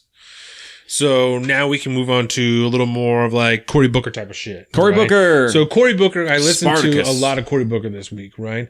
So I found that I warmed up a little bit to Cory Booker. Right? So did I. Because I felt that he has a good view socially on the country, right? At least to the effect that he understands how we got to President Trump, kind of how we need to get away from this, right? Okay. I really appreciate the focus that he has on bipartisanship and on compromise. And he's like, this is it. And I understand very much that is how Obama entered office, is with compromise and no, I'm not doing that. Like, and then at the end, he's like, fuck y'all, Obamacare, let's do it, But I appreciate anybody who is at least willing to come out and say that, no, we need to compromise. This is the way that things need to be done, I appreciate that. Whether or not he's going to do that, he's the only person that's actually talking about compromise as opposed to just ramming through Democratic talking points. I would be very happy to see him break from the track that I have seen him on over the last few years. Because what he says there and what I've seen him do, Spartacus, very different. Yeah. Very, very different. Yeah. That it seems completely contradictory to your record. I would love for you to change that. Which is interesting, right? Because when he was mayor or whatever the fuck he was before. Newark. So apparently his record is like nothing but bipartisan. Like, because the government there was split, he had to do everything worth working with the other party. So everything he did as mayor. Yeah, he's big on like parks in the city. Huge on parks. Yeah. I've been to his parks. Yeah. I lived just south of Newark. I was in Newark in August. It's a nice park. They have nice ones. It depends on where you're at in the city. But for the most part, Newark it's a tough town. I just say, you need to kind of know what you're doing in Newark. It's not, and that's very much how he made it seem, that it's not an easy place to live. No, it's definitely not. But it's not a bad. It's better now than it was when he got there, is what it sounds like. It is for sure. I will say I witnessed those days, and he's not wrong there. And so I don't know, since he's been a senator. I don't know if I can trust his senatorial record over his other record, or because once you get up to that level and you're in the game, it changes people. You have to operate within the rules of the game, and I would love for somebody, maybe him, to be able to strike away from that and get back to some normal shit. But as shitty as this sounds, I think he might have a little bit more of an opportunity, because as president more than as senator, you're a little more bound to the people. Like I said, as shitty as that sounds, when you're a senator, you're way more focused federally and doing shit on like nationally, but as a president, you have to think about the country and as people, not just like your party laws and shit. Right. You have to think about also the constituents of the entire country and the people instead of just a mass. You know what I'm saying? I know that doesn't make much sense. As the executive, you have a lot more room to break from your party with smaller consequences. And I think he has an opportunity to get back to more of where he was when he was mayor and when he first got into office. And in a twisted, sadistical way, Trump has proven that. Yes. Trump he got into office spouting some of the things from the Republican Party, but for the most part, he took a lot of those things to the extreme and broke away from them. Gay marriage flag and but what we've seen is the party now following him and changing a lot of their views to meet and work with him, which is scary. And but it's not impossible for somebody to have a breakaway presidency like that. It's scary in this case, but in the case of what we're talking about here, would be fantastic. Yes. If a Cory Booker could break into a more moderate place instead of a more progressive place or more radical place and could get into office and in that place in turn steer the Democratic Party in a more moderate wing, it would be better for everybody. Oh my God, yeah. Because what the Democrats need to do, and I have this fucking written down somewhere on what the Democrats need to do, right, is do what's best for their party and for the country and not lean into the progressiveness. They need to find somebody who's more moderate who can actually defeat Trump so they can put him up, they can win, and then bend that party back. Because that's the only way you're winning anybody. You know, the farther away you lean, you're not winning more masses of people. You're winning more youth who right now think that's the right idea. But again, once they're fucking earning money and they got a family, they got a kid, they're like, whoa, fuck you. You know? So I can tell you from personal experience. I was 18. When I was 18, I would have been like, let's do it. All the stuff you're talking about now, Bernie Sanders, AOC, let's do it. Let's do it right now. And now I'm like, well, maybe you guys should think about 10 years down the road because that's maybe a little bit short-sighted. And I'm fucking 24. You know what I'm saying? So, well, you're an old soul, though. You got 10 years and that's what I'm saying. I understand that you have youth now. You know, but those youth are going to grow up and they're going to grow up fucking quick, especially in a world where half their check is getting taken from these crazy fucking taxes you're putting in. Try and buy a house then. Try and buy some shit then, dog. You don't like your apartment now, you're going to hate it when you can't afford it anymore. You know what I'm saying? I just think there's a lot of people. We've kind of talked about this before. You know, there's a lot of people who are older and they're like, I'm a libertarian. I just want to be left alone and blah, blah, blah. Motherfucker, that's because you have money already. You know, you already have money. So you don't want people to fuck with you. You want to keep earning money because you have a good job. You already have money. You have a house. You have shit. So you want to be left alone. You know, when you're 24 and you're in a good enough position that you feel comfortable getting married. You feel comfortable having a kid, but you're like, but I could have more because I have debt because I fucked around. You know, I would love some government assistance. That would be great. Do I need it? No. I don't need it because I'm doing okay right now. I'm doing fine. You know, would I love a little bit of help because it would help my life be a little bit easier? I would love that. Would not say. I would love that because then I could focus this freedom dividend, right? I was just going to say, I would love that, right? Dividend. Because if I could work 10 hours less a week, 15 hours less a week, you know how much better our podcast could be if we both had 15 hours more a week to do this. Way better. Our podcast would be way better. And it's fucking great now. It would be way better. You're damn right it is. I would love that, but that's not work, or at least not work that's paying taxes to the government. Yeah. So it's that's one of those things. I mean, I don't want to bring it back to Yang again, but that's one thing that people, I think, always don't think about when they talk about UBI and stuff. It's the fact that what that money does is allow you more freedom and movement within your life. That's part of why it's called that, the freedom dividend. Yeah. For many reasons, the freedom dividend. Boom. But I agree, and that's because I agree that it is widely expressed and portrayed as something to help people who don't want to work, But the people who mostly the UBI is meant for is people like us. Yeah. Who have something that we're focused on, that we're passionate about, that can better other people's lives, that stands to benefit other people. Yeah. And everybody should have an Etsy shop. And like I said, you know what I mean? Everybody should have something that they like to do that they can cash out on even a little bit. And someone else can spend their freedom dividend on the shit that you made with the time you bought with yours. That's all I would do. To support yourself, trying to get a Twitch channel going on. Right. To try to do something. And so you don't have to slave away at some mindless fucking gig or something that you hate doing, because how many people out there love their fucking job? Right. Some of them do, and then whatever, you got lucky. My job. But, it allows people more freedom to pursue what they want to and not have to be held down by the system itself, which you're just so stuck in. Yeah. because you have to get by. And I can hear it already. You're like, but doesn't that saturate the market? Then there's going to be too much stuff. And I don't, there's too many people making content. No. Because the free people you market. like, you give money to. And that's how it works now. You support the people you like, and those people grow, and other people are just doing shit for fun. Yep. And you don't listen to them, And eventually, if we were doing this for 10 years and we only had 10 listeners, I would not want to do it anymore. It is only because of the marginal growth that we see that I'm like, all right, let's keep going. I'm like, let's keep doing it. Like, all right, I'm on with this. Rock and roll, baby. So those Make people, sure to tell your friends. the people who suck eventually will stop because no one cares. Yeah. And if they don't, it's just getting launched into the internet, and And then it's lost just for forever fun. anyway.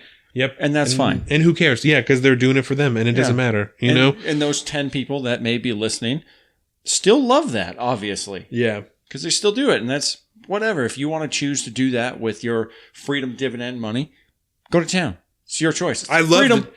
I love the name. He did a great job fucking marketing that. You could know tell what I'm he's an saying? entrepreneur. Oh, 100%. He's Yeah. like, oh, what's that? You want me to sell universal basic income? Got it. Freedom dividend. It's like, People that's- think Trump's that's a what you're marketing calling it. genius. Oh, yeah. Trump don't know shit. Andrew Yang.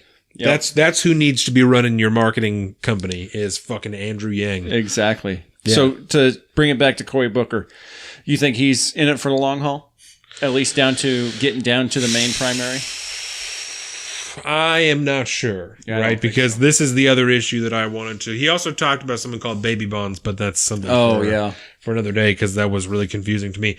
So another thing that's big right now is talking about the legislative filibuster, right? Yeah. And I am anybody who is not immediately closed off to the idea loses points to me, right? Mhm. Because it seems like it should be evident to Democrats more than anybody. The last thing that you want right now is to take away the legislative filibuster, right? Yeah. Because if you didn't have the legislative filibuster in the first 2 years of the Trump presidency, where the fuck would you be now? Where the fuck would you be now? Yeah. You wouldn't be thanking John McCain. You would have been shitting on 11 other people in the Republican Party who wouldn't help you, Yep. So that seems crazy to me that anybody would be doing it. It doesn't seem to me the thing we should be talking about is taking away the legislative filibuster. It seems the thing we should be talking about is reinstating the filibuster for Supreme Court justices and for everything fucking else that we took it away for. Whatever the other thing is. I don't remember off the top of my head, but like, it seems like that's what we should be talking about. Is reinstating them, not taking the other one away. Yeah. Which Which is essentially giving Congress more power again, taking it back, because what happens by removing the filibuster is you give whatever party is in power, usually dictated to or at least led by the executive branch, more power. The legislative filibuster, again, right, is to ensure that in all arenas, in Supreme Court justices, in whatever people going into your cabinet, in I was like, who's going in my cabinet? in legislation, the whole idea that the purpose is to ensure that those people can be approved on a bipartisan basis. That you cannot put anybody in who is obviously or evidently fueled by an ideology. And that's exactly what everyone is claiming now. Oh, the Supreme Court is too partisan. The Supreme Court is too political because we all know who they're going to be. So why would you want to further that? Why would you not want to reinstate the filibuster for judges and make sure that you can't cram anyone through anymore? Mm-hmm. You have to have at least 61 votes to get that shit through. 60. Get the shit done. You know what I'm saying? Why? Why would you want to do that? All it does is further divide the country to not reinstate that, and then give you more to bitch about when it's your own fault. I can't make a coded argument against that, nor would I want to. It doesn't. It's un-American. I want this all right the here. checks and all the balances, and all the checks and all the balances. Yeah. And I mean, and you think about it, because there's going to be people that are going to argue, well, then nothing's just going to get done. Yeah, nothing will get done for a time. Right. And then there will be so much goddamn uproar because something needs to be done about something and they're not able to get over their political bullshit. Yeah. They will feel pressured enough to act one way or the other. But by withdrawing the rule like that, you're just paving the way for whoever's in power to just bulldoze right through. Who cares about democracy? We're in charge now, bitches. Right.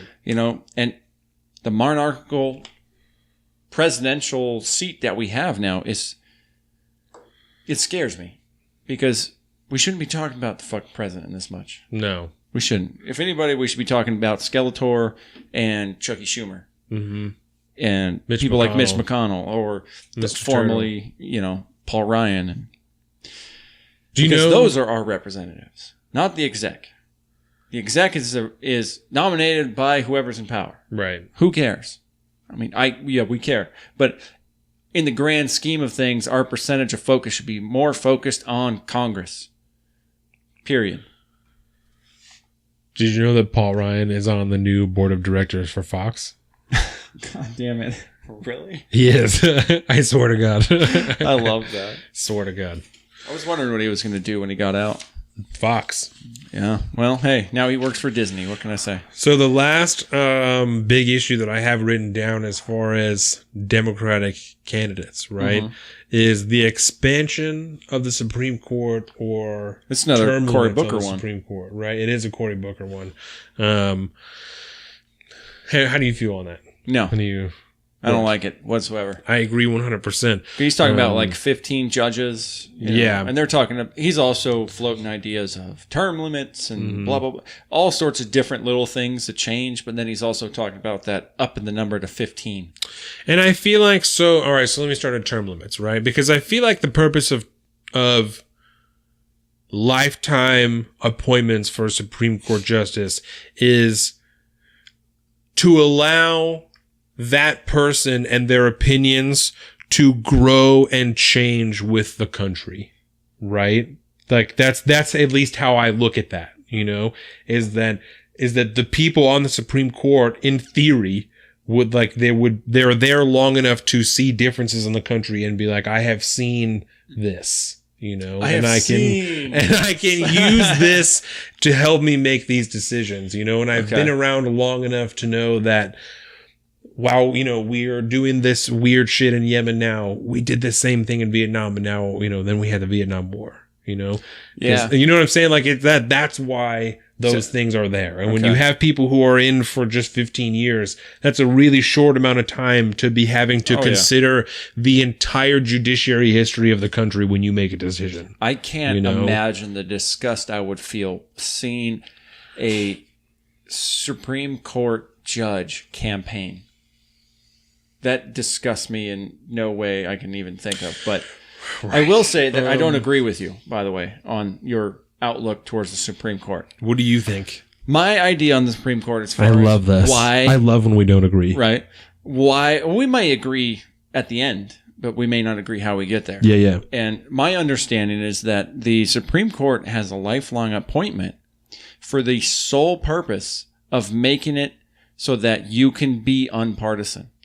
So that you have now the luxury of never having to compete for your job again. You've already earned your spot. You're there forever. And you are there to interpret and read the Constitution and make sure any laws that come up, any cases that come up, meet the laws and the bounds within the Constitution of the United States full fucking stop. That's your only job. We don't want you to pay attention to anything else that's going on. Yeah. That's why when they go to State of the Union speeches, they sit there. They don't clap. They don't show emotion because they are not supposed to be people. They're supposed to be consistently nonpartisan, non-biased, judges. I mean, the sole purpose of a judge is by definition, impossible to be a perfect judge because no one is 100% unbiased. Right. No one gets the same interpretation from reading the Constitution as anyone else. But through your your judicial process and your rulings over a lifetime, you can earn that seat by saying you seem to be a very nonpartisan person who is very neutral and unbiased. We can trust you in this position. Right. And the partisan, Ruth Bader Ginsburg is like the perfect embodiment of this because I don't want to say she was the first, but she's an all-star activist Supreme Court judge. And you read it in some of her opinions, which are, if you're looking at it from a constitutional standpoint, disgusting to read. Yeah. Because there's Tell me in the Constitution where that backs you up, please, because I don't understand it. It looks disgusting. But she's such a superstar, and now we have, Kavanaugh's mostly the new one, but, we have our guys on the right, and they have their guys on the left, and then there's like the 1 or 2 swing votes, supposedly. I mean, every single judge, you should know which way they're going to go if you have an understanding of the Constitution. I mean, they're just there to figure out the problems that obviously none of us can figure out. Yeah. But I mean, everybody should be a swing vote at that point, because who knows how the Constitution's going to read. Right. And I certainly don't mean that when I say that their opinion should change with the country. I certainly don't mean socially. I mean politically, right? I mean in the way that at one point we had slaves, and then another point we're talking about, separate but equal, and then we're talking about giving people rights. That's what I mean, right? That they evolve with the country, not that they change socially based on in a political aspect like RBG, right? Because I agree with you. That is not the purpose of a Supreme Court judge. I mean the lifetime appointment in part because I also agree largely with what you said. I had not considered it that way before, which is I don't think we disagreed. We just came at it from different places. But I 100% agree, right? So I would say my opinion is in part of why I think they have a lifetime appointment, right? Yeah. Is so that they are there long enough for their opinions to grow with the country, So there's going to be some people who get on there just because of their own personal beliefs that are going to see something like when fucking, separate but equal. There are going to be people that are like, well, I don't agree with that personally, but constitutionally, this is where we're at and blah, blah, blah. I'm like, whatever. At the time, this is the reading and this is the argument that's been made on this side is more legitimate, right? But they're going to have to go against what they think personally because of what is best for the country, right? And I think that's part of the jam. In a perfect world, I could see the easy one. Let's take slavery, for example, right? Yeah. It has been constitutional for a long time. It was for a long time, right? But then eventually you get to a point where socially it's 65. Not acceptable, right? It's not acceptable anymore. Well, that you send a case up to the Supreme Court, they go, well, no, that is still constitutional technically. That triggers the legislature to go, okay, right. Well, we know that we need to make a change now. Right. Write an amendment. Send it up the chain, boom, Constitution changed now, and the Supreme Court can rule, on the next case or whatever. Now the law's changed. We're good. Right, and that's a reflection because that's something their job is not to grow socially, right? Yes. Because that's there is to grow politically with the country, with the Constitution. Yes, because the Constitution continually gets amended, and I see.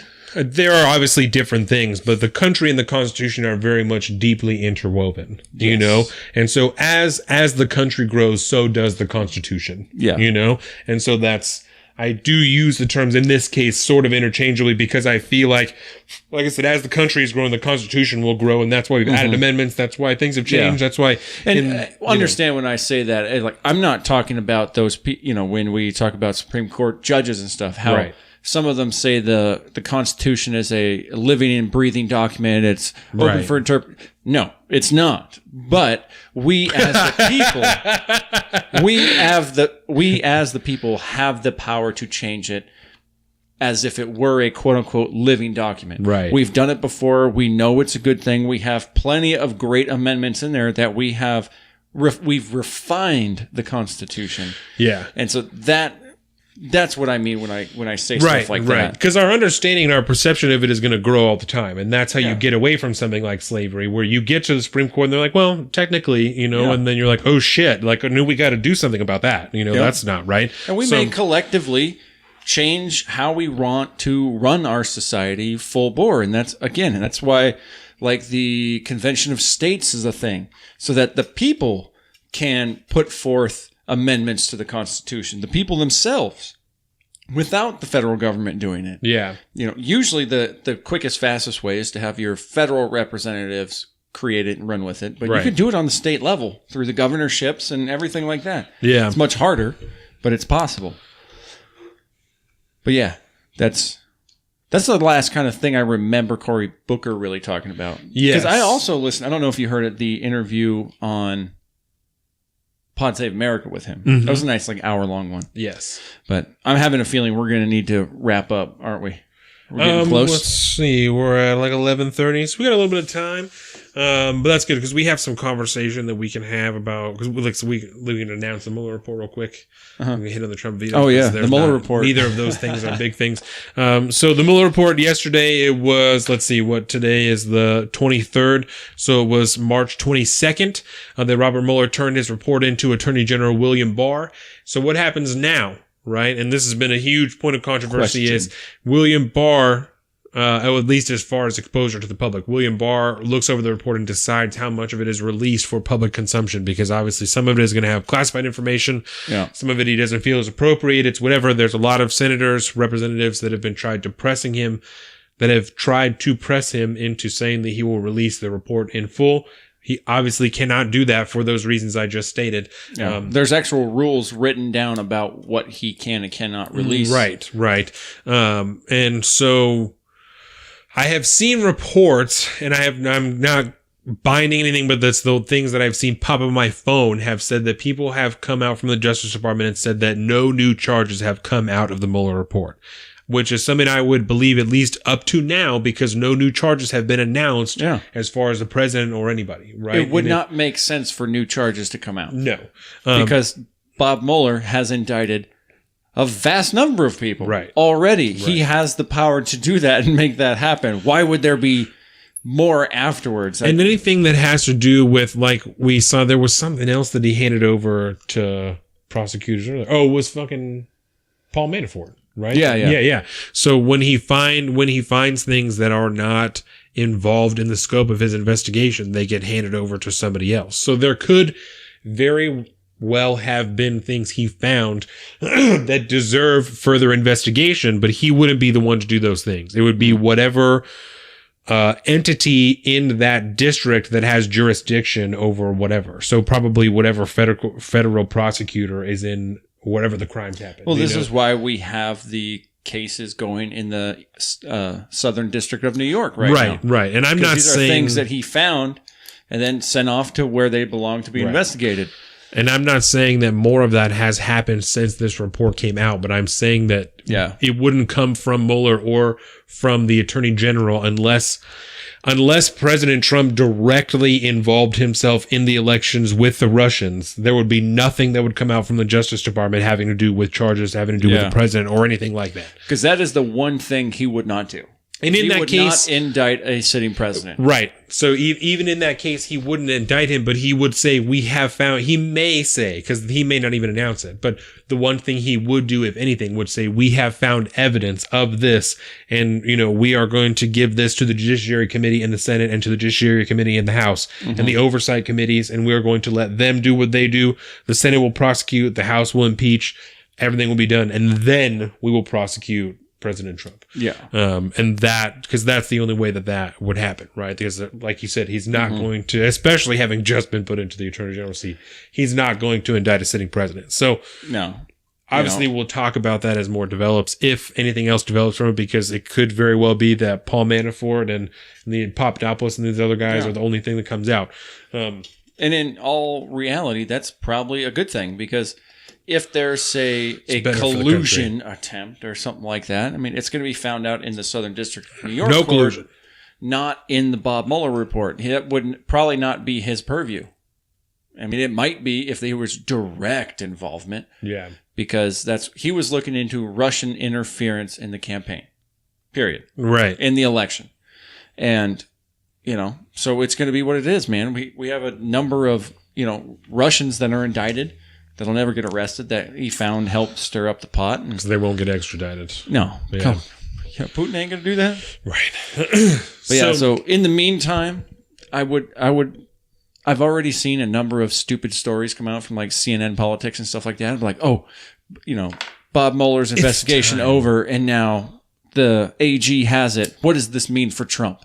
Nothing. Don't read anything like that. That's pure speculative garbage. No. The only thing that I would do is just listen to this podcast. Yes. That's really it. Because we are going to be one of about 4 media sources countrywide that are just going to be delivering you the information from the report. and not any of the speculation. I mean, we'll tell you what they say, but we're also going to tell you not to fucking buy into it because it's bullshit. Yeah. You know? So It's freaking bullshit, man. just stay here, you know? Just keep Right listening here and we'll steer you right. In the happy place. So the next thing we're going to talk about is the Trump veto, like we touched on earlier. Yeah. So it was passed 59-41 in the Senate, 245-182 in the House was the joint resolution to overturn the national emergency that the president is using to try. Did I get that right? Yeah, you got it. You say 59-41, 245-182? Yes, sir. Yeah. So it was passed through the House and the Senate, which was going to block President Trump from reallocating funds using the national emergency as justification. And it got to his desk and he vetoed that shit. So First veto of his presidency. fucking idiot. Yeah. So Which, in this particular case, is a direct contradiction to the will of the people. Am I not? Am I wrong here? no, it is also the first time, and let me be very specific because I mean very much what I say, and then I will clarify again afterwards, just so everyone fucking knows that what I'm saying is true, right? Just so we're clear. This is the first time that a president has ever used a national emergency to directly reallocate funds that have been directly denied by Congress, right? So it is not the first time that a president has used a national emergency to do something he wanted and reallocate funds, right? It is the first time the funds have been directly denied by Congress, who has the purse strings and the powers of allocation in this country, right? Directly denied by them and then circumvented using a national emergency, a farce as admitted by himself as justification to do this. This is unprecedented. This is unconstitutional, probably. I didn't need to do this, but I'm going to do it anyways. What? Unconstitutional, probably. Bad words. Bad words. And we'll find that out because so it has to be passed by 2/3 vote through the House and the Senate, right? Which is a lot of shit. That's a lot of people that have to come on board with it. Let's see, that's, 67 in the Senate that you have to get. So that's going to be 8 more votes from the Republicans that you have to get in the Senate. And I don't even know what it is in the House. There's 435 voting members, of the House. So 2/3 of that, whatever it is, rounded up. 435? Yeah. 435. 435 times, we say 60% majority, Yeah. 0.6. So 261. So So there not you that go. many, though. Not that many more. No, that's in the House, not. No, but less than 20. the House and is always easier. that's something that could probably be whipped up. Yeah. But the Senate will be a challenge. Yeah. Especially because you had people like Ben Sass, that didn't vote to overturn this. You know, a couple of people who came out and said that they would, and then did not. So for quote unquote reasons, which So it's I don't. possible you Yeah. could get those people back, but obviously something happened to make them shift their opinion, whatever Yeah. it was. So, Is Ben Sass coming up for re-election? and that's what they were talking about on the Politics Podcast, and that most of these people who did not vote are up for re-election in 2020. And I think that's why they postulate that they're doing that. It's a shame, man. Which We need is- John McCain back. John McCain didn't give 2 fucks about dealing with T-Dog Which- Millionaire. Let's touch on now- that, right? Well, somebody like Lindsey Graham, before we get on the John McCain wagon.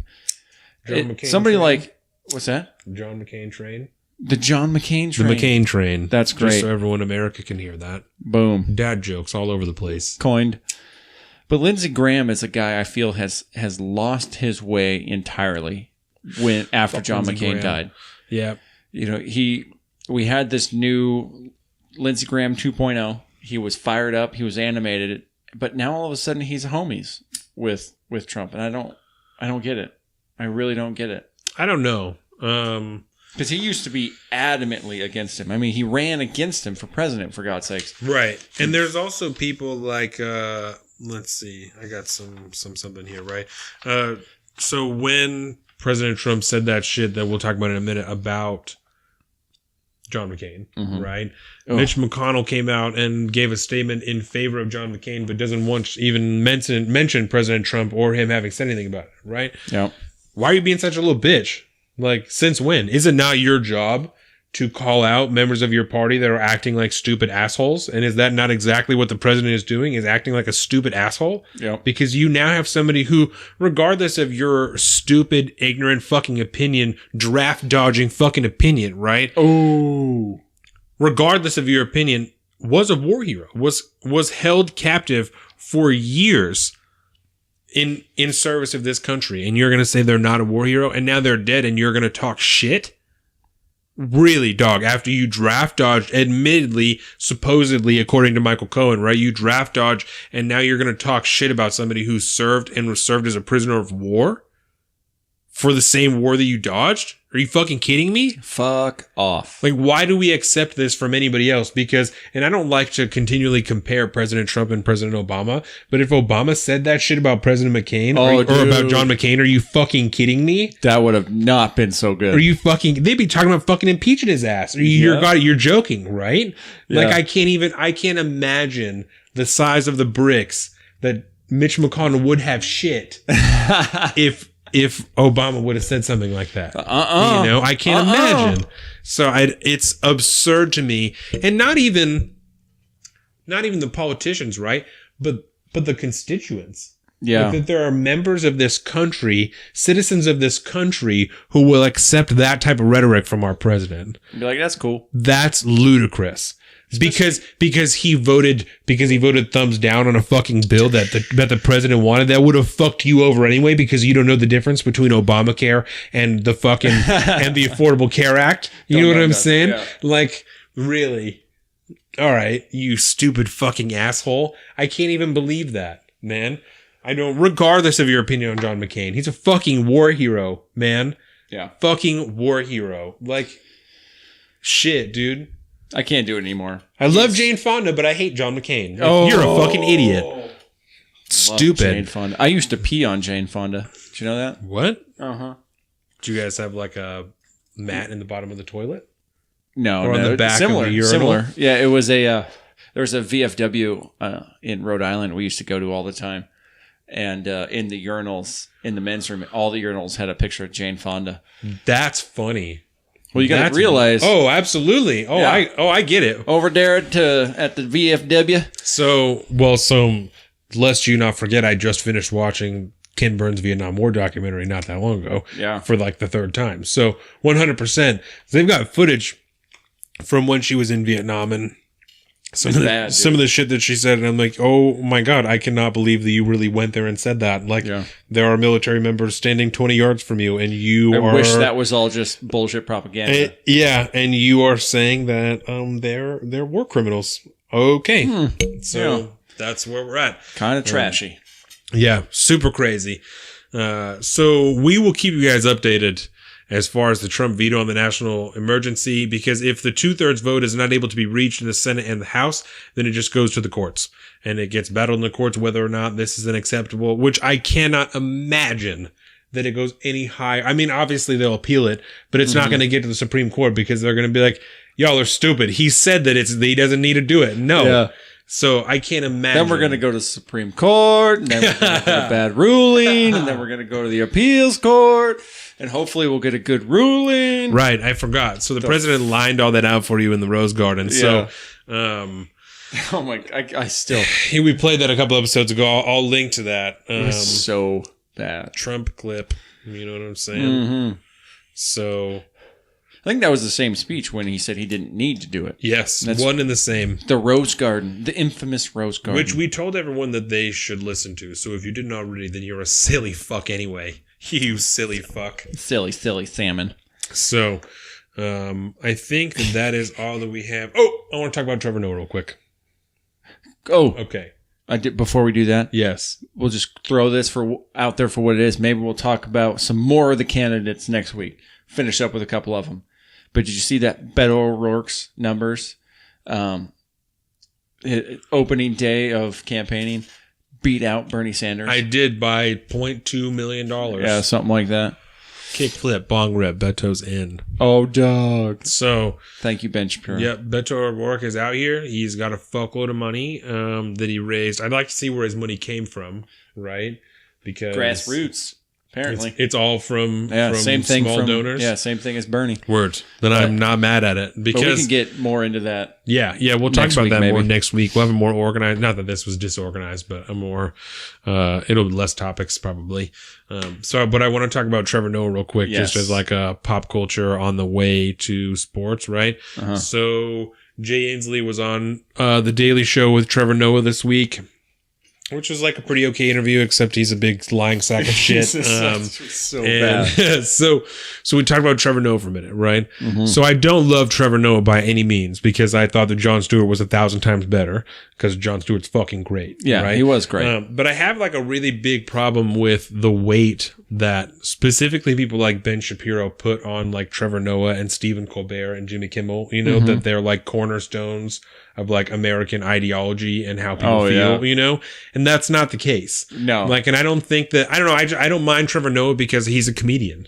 Like he's very much a comedian who is there to make jokes and be a fucking idiot, and he's uninformed. Like he is from South Africa and has been here for a couple years and doesn't know shit about Yeah. America. It's pretty funny. And it is evident when you listen to him talk about things. Like his jokes are funny like half the time. Like the writers are okay on there. Yeah, maybe. They're not as good as they were when Jon Stewart was there, Yeah.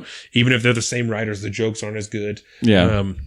It's pretty okay, but like if you listen to his actual stand up or anything like that, where he talks about like politics, like his understanding of it is not vast, Yeah.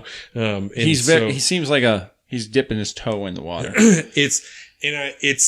it's unfortunate, I think, that they chose him because I watched another show with Jordan when we took those 3 weeks off for the baby.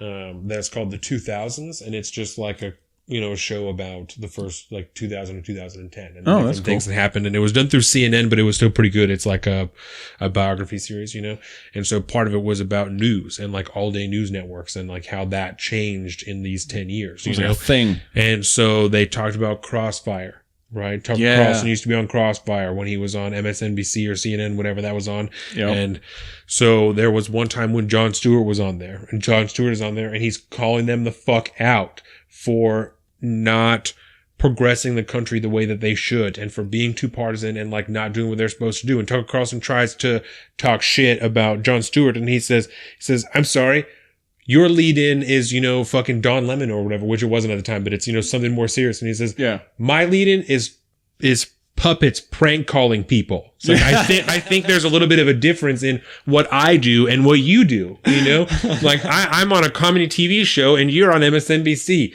Don't try and compare myself to you. Like, and That's like so such a good. huge difference, between Jon Stewart and between Trevor Noah. And I think they made an Yeah. unfortunate choice in person for the Daily Show, but like I said, I don't mind him because I don't pay much attention to him because I think he largely doesn't know what he's talking about, and he's a fucking comedian. Yeah, An he's just okay trying to get up comedian. there. Yeah, That's actually something I thought about because Shapiro talks about those guys a lot, all the time. all the time. 'Cause Like everyone, he makes it seem like people are watching them instead of watching like CNN and MSNBC, but then talks about everyone's watching CNN and MSNBC. No one's getting their fucking news from the Daily Show. That's not how that works. I would You sure know what hope I'm not. saying? Like, yeah, and I mean they said something about it on Rogan, I think, earlier this week. That the age of these late night shows, it's dying so Yeah. quick, man. It's the canned laughter, that whole thing. It's just there's enough comedy out there now that just seems forced and faked, and it's just not what people want anymore. no, and no I one don't wants think to, nobody cares about what they say on there sometimes.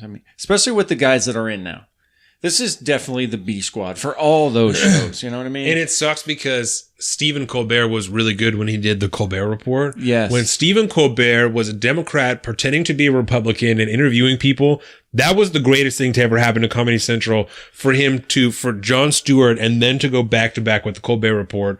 That was like the best thing that ever happened to them, and then they like let him be free reign and be him. And you got to let him act, man. Make him act. Like, Make him act. don't do this. Like, make him act because that was great. Like, Yeah. that was awesome.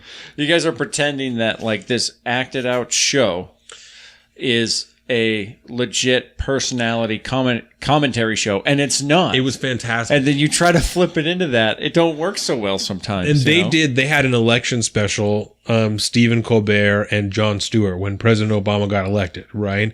And so the whole time they're in character. And Jon Stewart played very much who he was on The Daily Show because like that's kind of how that was. But the Colbert Report was developed to be a counter to The Daily Show because that's who Stephen Colbert was on The Daily Show, you know? And so they hosted an election special, and because Stephen Colbert is like really pretty deeply progressive, you know, when Barack Obama gets elected, he started to cry. Right. And he's like so moved by it, he starts to cry, and he's like has to kind of turn away, and he's like, you know, doing whatever. And Jon Stewart, knowing him for so long, like kind of turns and takes the camera to himself and like just carries the show for a couple minutes while Stephen Colbert gets it together, because he's like, I can't do this. I have to be like a deeply devout Republican. I can't be crying because I'm so happy that Barack Obama just got elected. Jesus. And so they're talking about that show. It's like, that is awesome. Like, what an amazing friendship between those two, you know, right. that he's that, like, that's how it's going to be, because if they didn't like each other, he would have been like, look at this fuck crying right here. He loves Obama. But, and that doesn't exist anymore. No, it just doesn't. And it's sad. But, I'm trying to think. There was something else that I wanted to bring up, and I totally forgot what it was. Somebody I think I listened to this week. Maybe it'll come to me next week. That's all right. We can hit a little bit of sports if you like. Oh, shit. Comic-Con. Oh, yeah. And Meat Eater. I didn't want to forget that. So these maybe we can hit next week, because there's a lot of topics here. That Meat Eater was really interesting, right? So here we are in downtown Seattle. Yeah. And we're at the Moore Theater, which it's not a very conservative area. We'll just say that. Right. And so here we are, line. You remember when we went to JBP? Yeah. There's no real line. We're just kind of like all funneled in and walked in. Stand in that room, yeah. Dude, there was a line going all the way around the corner to around the fucking block. Really? We got in, and it's nothing but people in fucking camo with big beards, ball caps like the one I'm wearing right now. That's funny. And it was just the weirdest thing to see in Seattle. But throughout that show, it got pretty political at times. And I was like, really interesting, because it's all stuff that has made its way into the hunting and fishing world. Yeah. And so I'll just touch on a couple of them, so give you an idea of what we can maybe get into next year or next week. Next year. You're year. Waiting until next year. Right. So there was this talk about what we call a backpack tax. Yes. In Washington, right? Yeah, you mentioned that. And so there was some surprising outlooks on that, which I was very surprised about. There was Yanni Chimani. So Giannis Putelis, the Latvian Eagle. The Latvian Eagle. This one's really quick and it's fun, so I'll tell you. He explained to people his 1 to 10 marriage rule. Yes. It's the easy. You've heard about this, right? I love it. And so essentially, for those of you who don't know, basically, whenever you get into an argument or something with your significant other, and it's the real truth is nobody wants to be in that fight. Right. Nobody does. You just want it to end, and you want to be able to get over it and move on and get back to normal. And so he found himself in one of these arguments, and he suggested at one point you just stop the conversation and you say, you look at your significant other and say, on a scale of 1 to 10, how important is this to you? And if theirs is higher than yours, you move on. You just agree to make each other happy, and you move the fuck on. Yeah. So there's a slight danger to that, just a little bit, as if you're having an argument and you say like Jordan's importance level is like a fucking 10, and you're like a 2. Then she's going to get mad at you for not caring about it. So there's That's a funny. little double-edged sword there, but That's really funny. I thought that was really funny. And I found myself utilizing that in everyday life now, not even just with like relationships. But there was some stuff about the hunting world. There's a balance between predator and prey, and, kind of how well a certain predatory species or prey species is doing. That's kind of how they figure out what kind of tags they're going to give out and how many can be culled from the herd and all that stuff. But the funny thing to think about is when you bring that over to the aquatic realm, and especially here in like the Northwest, where we have Salmon and all orcapods that shit. and salmon. We regulate how much salmon you can catch and all this good stuff, but it's a fuck ton, obviously, right? But we don't cull the orca herd so that they don't starve and die, because we have pods right now in the Puget Sound that are They're fucking endangered. starving. They're endangered, right? Yeah. Yeah. And so, like, what do? You're just gonna. And so I guess Jay Inslee has, and I'm gonna look into this week, but he's apparently come up with an idea about trying to release more salmon from farm raised ones out into the world so that these fucking orcas can eat. Instead of starving to idea, death? and so their idea at the Meat Eater podcast was instead to kill some of the larger. No. There was no decisions made. Oh, they just said, "Why don't we?" It's Why just isn't kind it of a weird discussion? thing Yeah. because in the hunting world on land, it's different. Right. Well, I would imagine can it's do that. because the numbers of orca whales are not enormous, and that's probably why that discussion is not had. You know, Yeah. because you don't want to talk about killing them if you're trying to save them. You Well, know, I mean, you want to talk if about you're- sustaining. Yes, but if you're in the hunting world, there's a huge debate going on about that. Particularly, like in this state right now, it's like with cougars, mountain lions. So, and I understand that argument. I guess you would just have to. I don't know that that's the case with whales. You know what I'm saying? That's all that I'm saying. Yeah. I know that that's the case with land mammals. That there you do. Yeah. But to help stimulate the population, you have to take out older males that aren't breeding. They're just killing things. Yeah. But I don't know that that's the case with whales. They See, fucking live and like that's- 100 years. You know. And I just think it's really interesting that Yeah. that's never been a part of the discussion. And where does that come from? Yeah, probably like the two systems just are totally different. I bet there are deep crevices of the marine biologist community that are like, maybe we should just take out a couple of these whales, you know? Yeah. But then there's someone else who's like, that's fucking blasphemous. They're endangered, you fuck. Well, a lot of the times they're trying to like capture them and move them in different areas where there are more food to like maybe link up with other pods and, you know, trying to transport them where there is food. But Yeah. the aquatic world is just so much more different. Oh, dog, what did you just see? I'm so excited to fucking ask you about this. All right. So What do you just want to happened? stay? You want to save that other stuff for next week? Yeah. So those are just some of the things that we're going to talk about, but essentially they're politically and socially, you know, culture war issues that are now playing themselves out in the hunting world. Deal. So they're fun ones. I'll send them to you. Word. But other than that, yeah.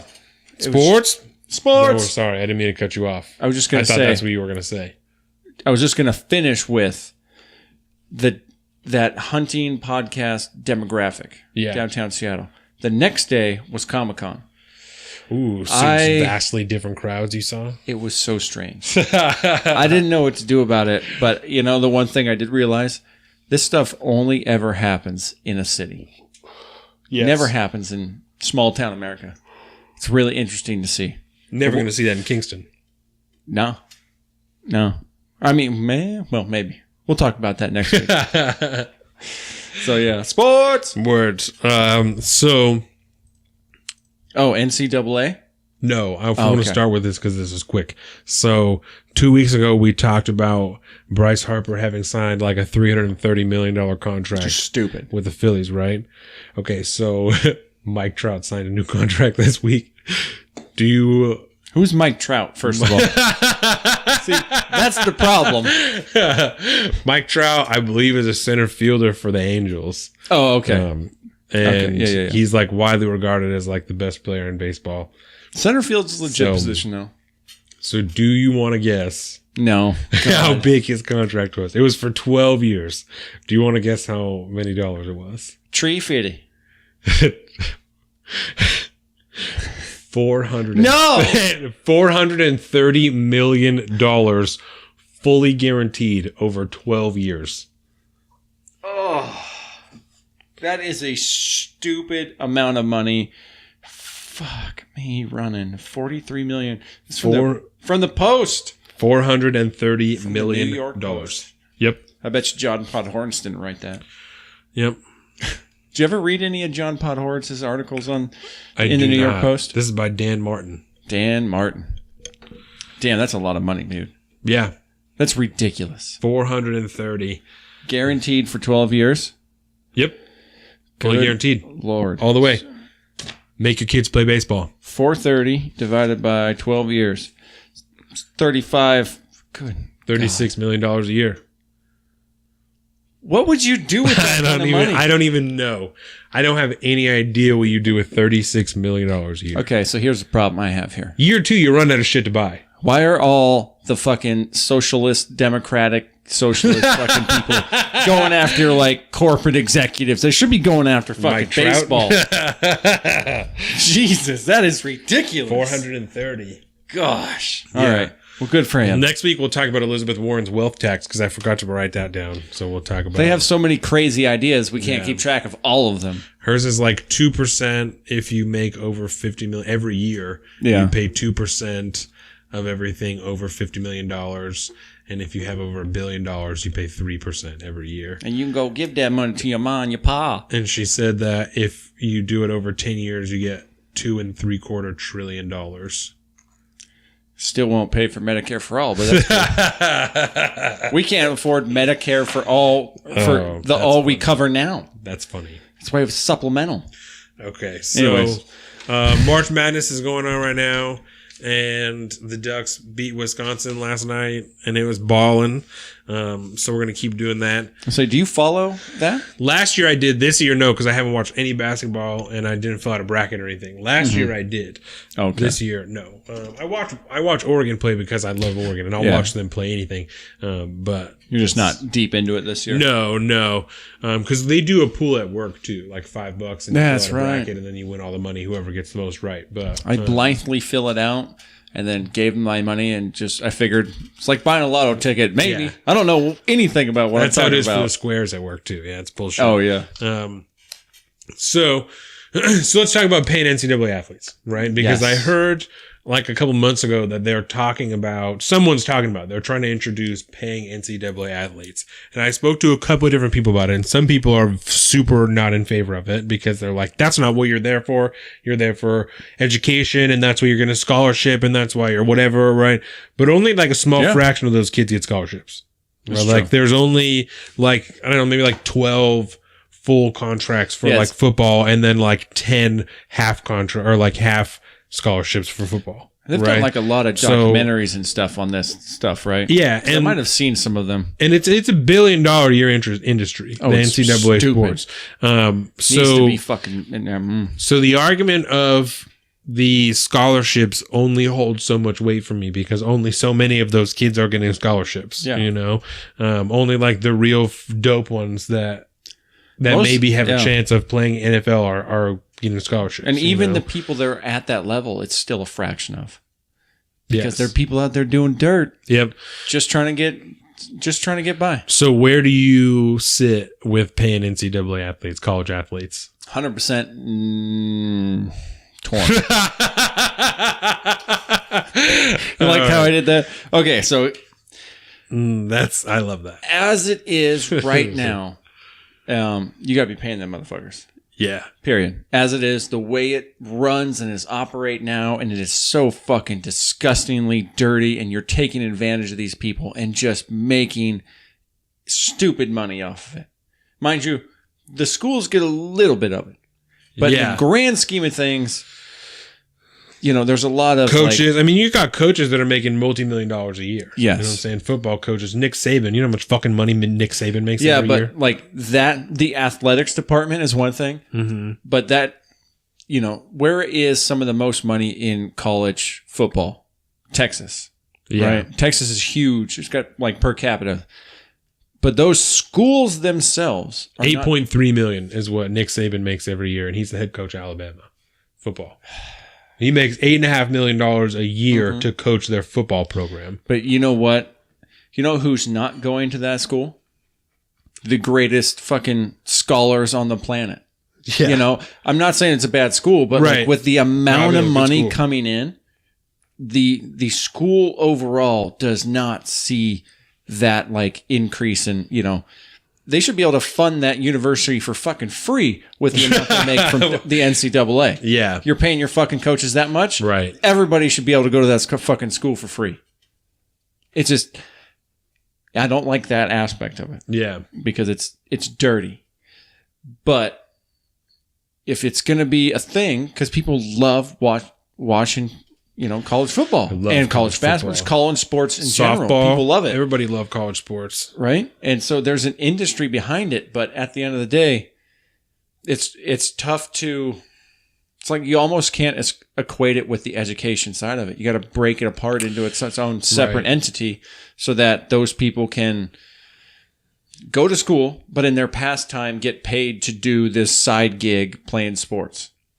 I don't know how you would do it. Ideally, there would just be a minor league fucking football league set up. Yeah. Because that's what NCAA is. It's minor league baseball. And I certainly wouldn't say that before I move on, though, I want to note that Urban Meyer, who was the head coach for Ohio State, I think, last year he got suspended for like 6 games because one of his coaches was beating his wife and he knew about it and didn't do anything about it. And this guy's making $7.6 million a year to coach fucking football. You know what I got to say to that? Penn State. Penn State. That's how bad it can get. So I'm not saying that these kids should be making as much money as they're going to make in the NFL because no kid when they're 18 years old needs fucking $30 million. You know what I'm saying? But give the motherfuckers some money so they can eat, so they can have an apartment, so they can have maybe like a house that they're renting or something. They don't need to buy a house because especially if they're going to play in the NFL, they're going somewhere else anyway, But like, I think that they should get paid if they're going to be essentially being used for so much fucking profits like that, and only so many of them are actually getting educational benefits from it, Yeah. And I don't mean a degree, I mean like a fucking scholarship, half those kids got to still pay their way to go to college and play sports at the same time. And they have to have a job because they're not getting any money. You know what I'm saying? Yeah. So many of those kids have to have jobs because they can't afford to live. And because they don't have time to do anything else because they got sports in school. And when they don't make it into the NFL, they're saddled with all that debt. Yep. Because they can't afford to pay for school without the federal college loans. If you're not going to at least give them all free school, give them some money, so they can at least pay off some of their school loans while they're playing fucking football, while they're in school, give them money, Yeah. Something. Yeah. It's a fucking dirty business, dude. Sports sports ball. Sports ball. Somehow it's the South Park episode, the Crack Baby League or something like that. That's where they talk about the NCAA. Sarcastable. No, not Sarcastable. It's the little crack babies. Yeah. Then they make them. Yeah, they like move this ball around or whatever. Cartman essentially he goes to like the leader of the NCAA and he refers to all the players as slaves. Yeah. And so Cartman walks in there all like Colonel Sanders, Sandersy, Yes. So what are y'all doing? Where you get them slaves? You know who I'm talking about. All them guys out there throwing the football around. Yeah. That's what it is, man. It's disgusting. And I remember that episode, and he's like, "Oh, right, they're not slaves. We just don't pay them. Mm-hmm. So that's all. We just use them up. We get them out there working, and we don't pay them. That's all. They get out there, they work for us, and then they make us lots of money, and we just don't have to. We just don't pay them. That's right." It was so good. South Park is fucking great. If you overlook South Park for the social commentary that it provides, you're ignorant. You know what I'm saying? Dude, it's so good. That's a great show. It is so good. They do so good. They introduced me to Scientology. Scientology. I saw in Seattle the other day, across the street from the Scientology building, on the other sidewalk was a bunch of Jehovah's Witnesses. Yes. That's funny. That is two different worlds, man. I like that. That's fucking Seattle, man. All right, well, let's hit that sports news for this week. So the Dolphins, they signed Ryan Fitzpatrick to a 2-year deal. So they got good old Fitzmagic down there. That's good. The Rams signed Blake Bortles to a 1-year deal. He's going to be the backup to fucking what's his face. You know what I'm saying? The QB for the Rams. What the fuck? Don't make me. He's super young. Yeah, he is. He's a baby. Yeah, and he just did not do so well in the Super Bowl. Jared Goff, that's his name. He fucking cracked under pressure, bro. They also signed Clay Matthews to a 2-year deal, $16.5 million from the Packers, right? So Clay Matthews over on the Rams now. What? Yep. Clay Matthews on the Rams. That's like world-shattering That one. sucks. He is Clay Matthews is beloved. great too. He's Wow. fucking great. Yeah, he's a beast. The Eagles signed safety Andrew Sendejo to a 1-year deal. He's out of Minnesota. The Bengals cut Vontaze Burfict, and who's a linebacker. They signed O-lineman Jake Fisher, and then they used to have a linebacker named Pac-Man safety, Pac-Man Jones, Adam Pac-Man Jones, right? And we talked Pac-Man Jones. We talked a couple weeks ago about him because he had been arrested after having to try and after not having to. Oh my God! After having tried cheating in a casino, and then he threatened to kill somebody, and so now he's going to do 10 days in jail, and he's got to go 18 months with no alcohol. 10 days in jail, huh? Yeah, And that's it? that's And everybody else is getting locked up for how many years? That's all I'm saying. But I guess he's Pac-Man Jones. The Chiefs signed quarterback Bashad Breeland and Tyreek Hill, right? The amazing wide receiver out of Kansas City. There's some allegations stirring around him having to do with allegations that are actually tied to his girlfriend. So his fiance is listed under others involved on a domestic violence report that it's being speculated is having to do with their son. So, he has another domestic violence incident in 2014, in which he pleaded guilty to punching and then choking his girlfriend.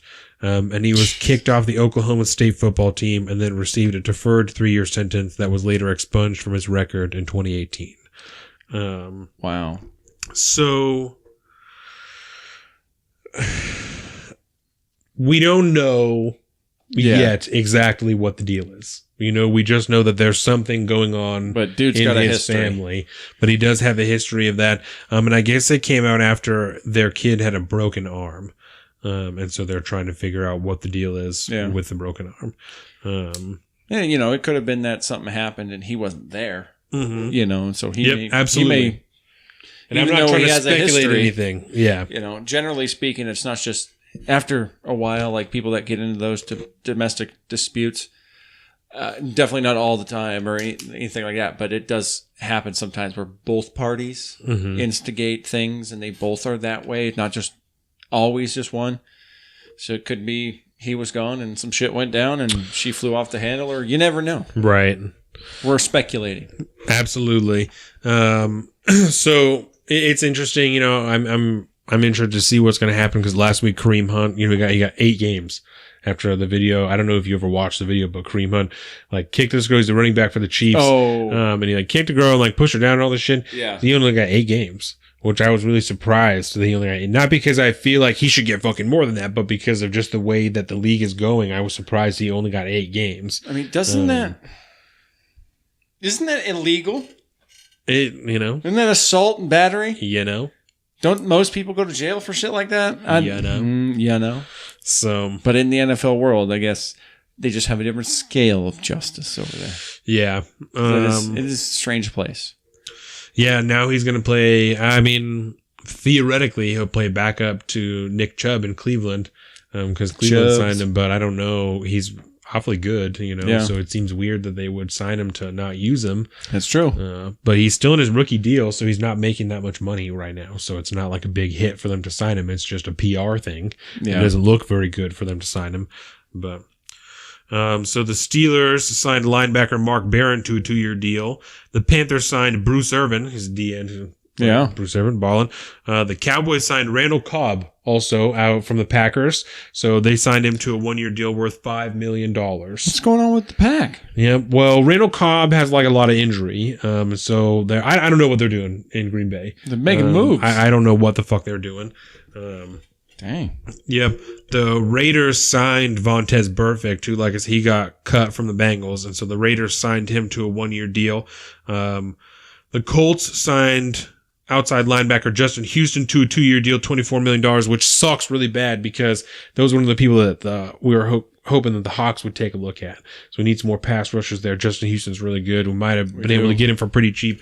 Looks like I got him for $12 million a year, but that's probably everything, not what he's guaranteed. So it's probably closer to $9 a year, which is that's pretty good. Yeah. That's not bad, especially Frank Clark is going to get 17 on his franchise tag, and we're going to get Justin Houston for 8 or 9. That's pretty good. Yeah. That's pretty good. Even if we are paying him 12, That's good. I'm not gonna lie.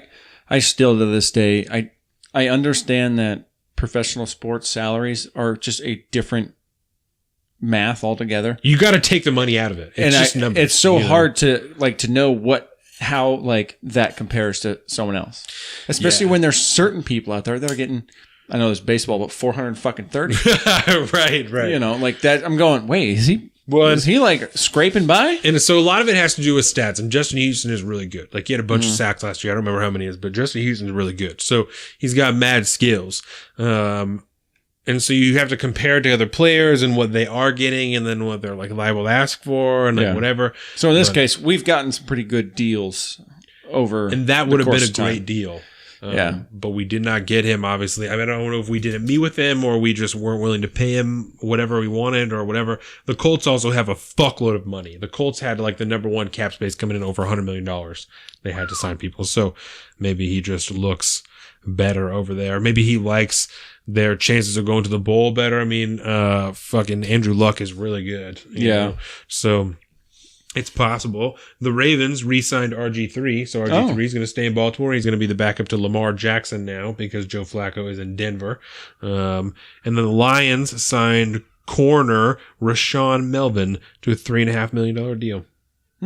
So corner, huh? Corners are important. Yep, because they have. I don't know how much longer Darius Slay is going to play. I think he's getting older. Yeah, Darius Slay. He's fucking good, but it's got to be. I don't know. I just can't see that being an easy position to play, man. That's got to be one of the most difficult, most pressure positions, I think, in football, right? Corner? Yeah. Oh, yeah. It's just, I gotta imagine. Got to be a lot of stress. Yeah. And you got to be good because there's some fucking good corners out there. Anyways, sorry. No, fuck no. I'll talk about football all day, bro. I don't give a fuck. I just remember, because most of my experience with football is from the Seahawks, right? Yeah. And so, I just see how clutch it is to have certain people's certain positions. And then when you lose it, you go, oh. Yeah. Oh, he was beast mode for a reason. As much as everyone hated Richard Sherman when he left here, or, the thing that irritates me about sports, it seems, maybe not especially in this area, but I noticed it a lot when like Richard Sherman left and Michael Bennett, that people were like, well, that's fine. I was starting to get tired of him anyway. I'm starting to get tired of his attitude anyway. Fuck you, man. Because last year when he's the number one corner in the league, you're like, yeah, Sherman's fucking locked down. He's the greatest. Sherman's out here shutting shit down. He's balling. Fucking Rich out here, 25, you know what I'm saying? Fuck you, man. Like, that's bullshit. Like, it doesn't need to be like that because it didn't work out for them. Like, Richard Sherman's still the fucking man. He's still the fucking man. You know? When you have someone who completely shuts down a sector of the field, that changes the whole fucking game. Changes the entire game on defense. Yeah. When someone just doesn't throw over there because it's not worth it to them, because either it's going to get picked off or he's going to slap it down or the guy's just not going to catch it. Like, and it works the opposite way. Somebody like Gronk. Yes. Who could not get he couldn't get, what do you call that? A catch. Yeah. You can't get a catch because they're just not going to throw it to you. Right. Because they're throwing all their defensive strength right there. They've got 2-3 people on you. Yep. You just can't get any play. That's because if you put any less than 3 people on Gronk, he will put his hands up, get it, and then break both those tackles and then run for 10 more yards. Game over, and dude. It's just fuck. Yeah, he's a fucking monster. And he's only 29. Yeah, he's going to be fine. They're talking about him retiring this year. Yeah. They don't know they don't play next year. Yeah, because now it's like you're going to pay him all that money just to stand there and look pretty and run to only play half the season. Yeah, his back maybe get a couple catches here and there. His back is really fucked up. He had surgery last year. Yeah, so. He was always on the questionable. Yeah, he was unquestionable in my fantasy for like, I don't know, 6 games maybe. It's ridiculous. It sucks. Yeah. So that's all I have for sports. So we can hit a quote and get the fuck out of here if you want. Word. All right, man. Last thing I gotta say, just tell me where to jizz so I can give this lady your drink. Not here.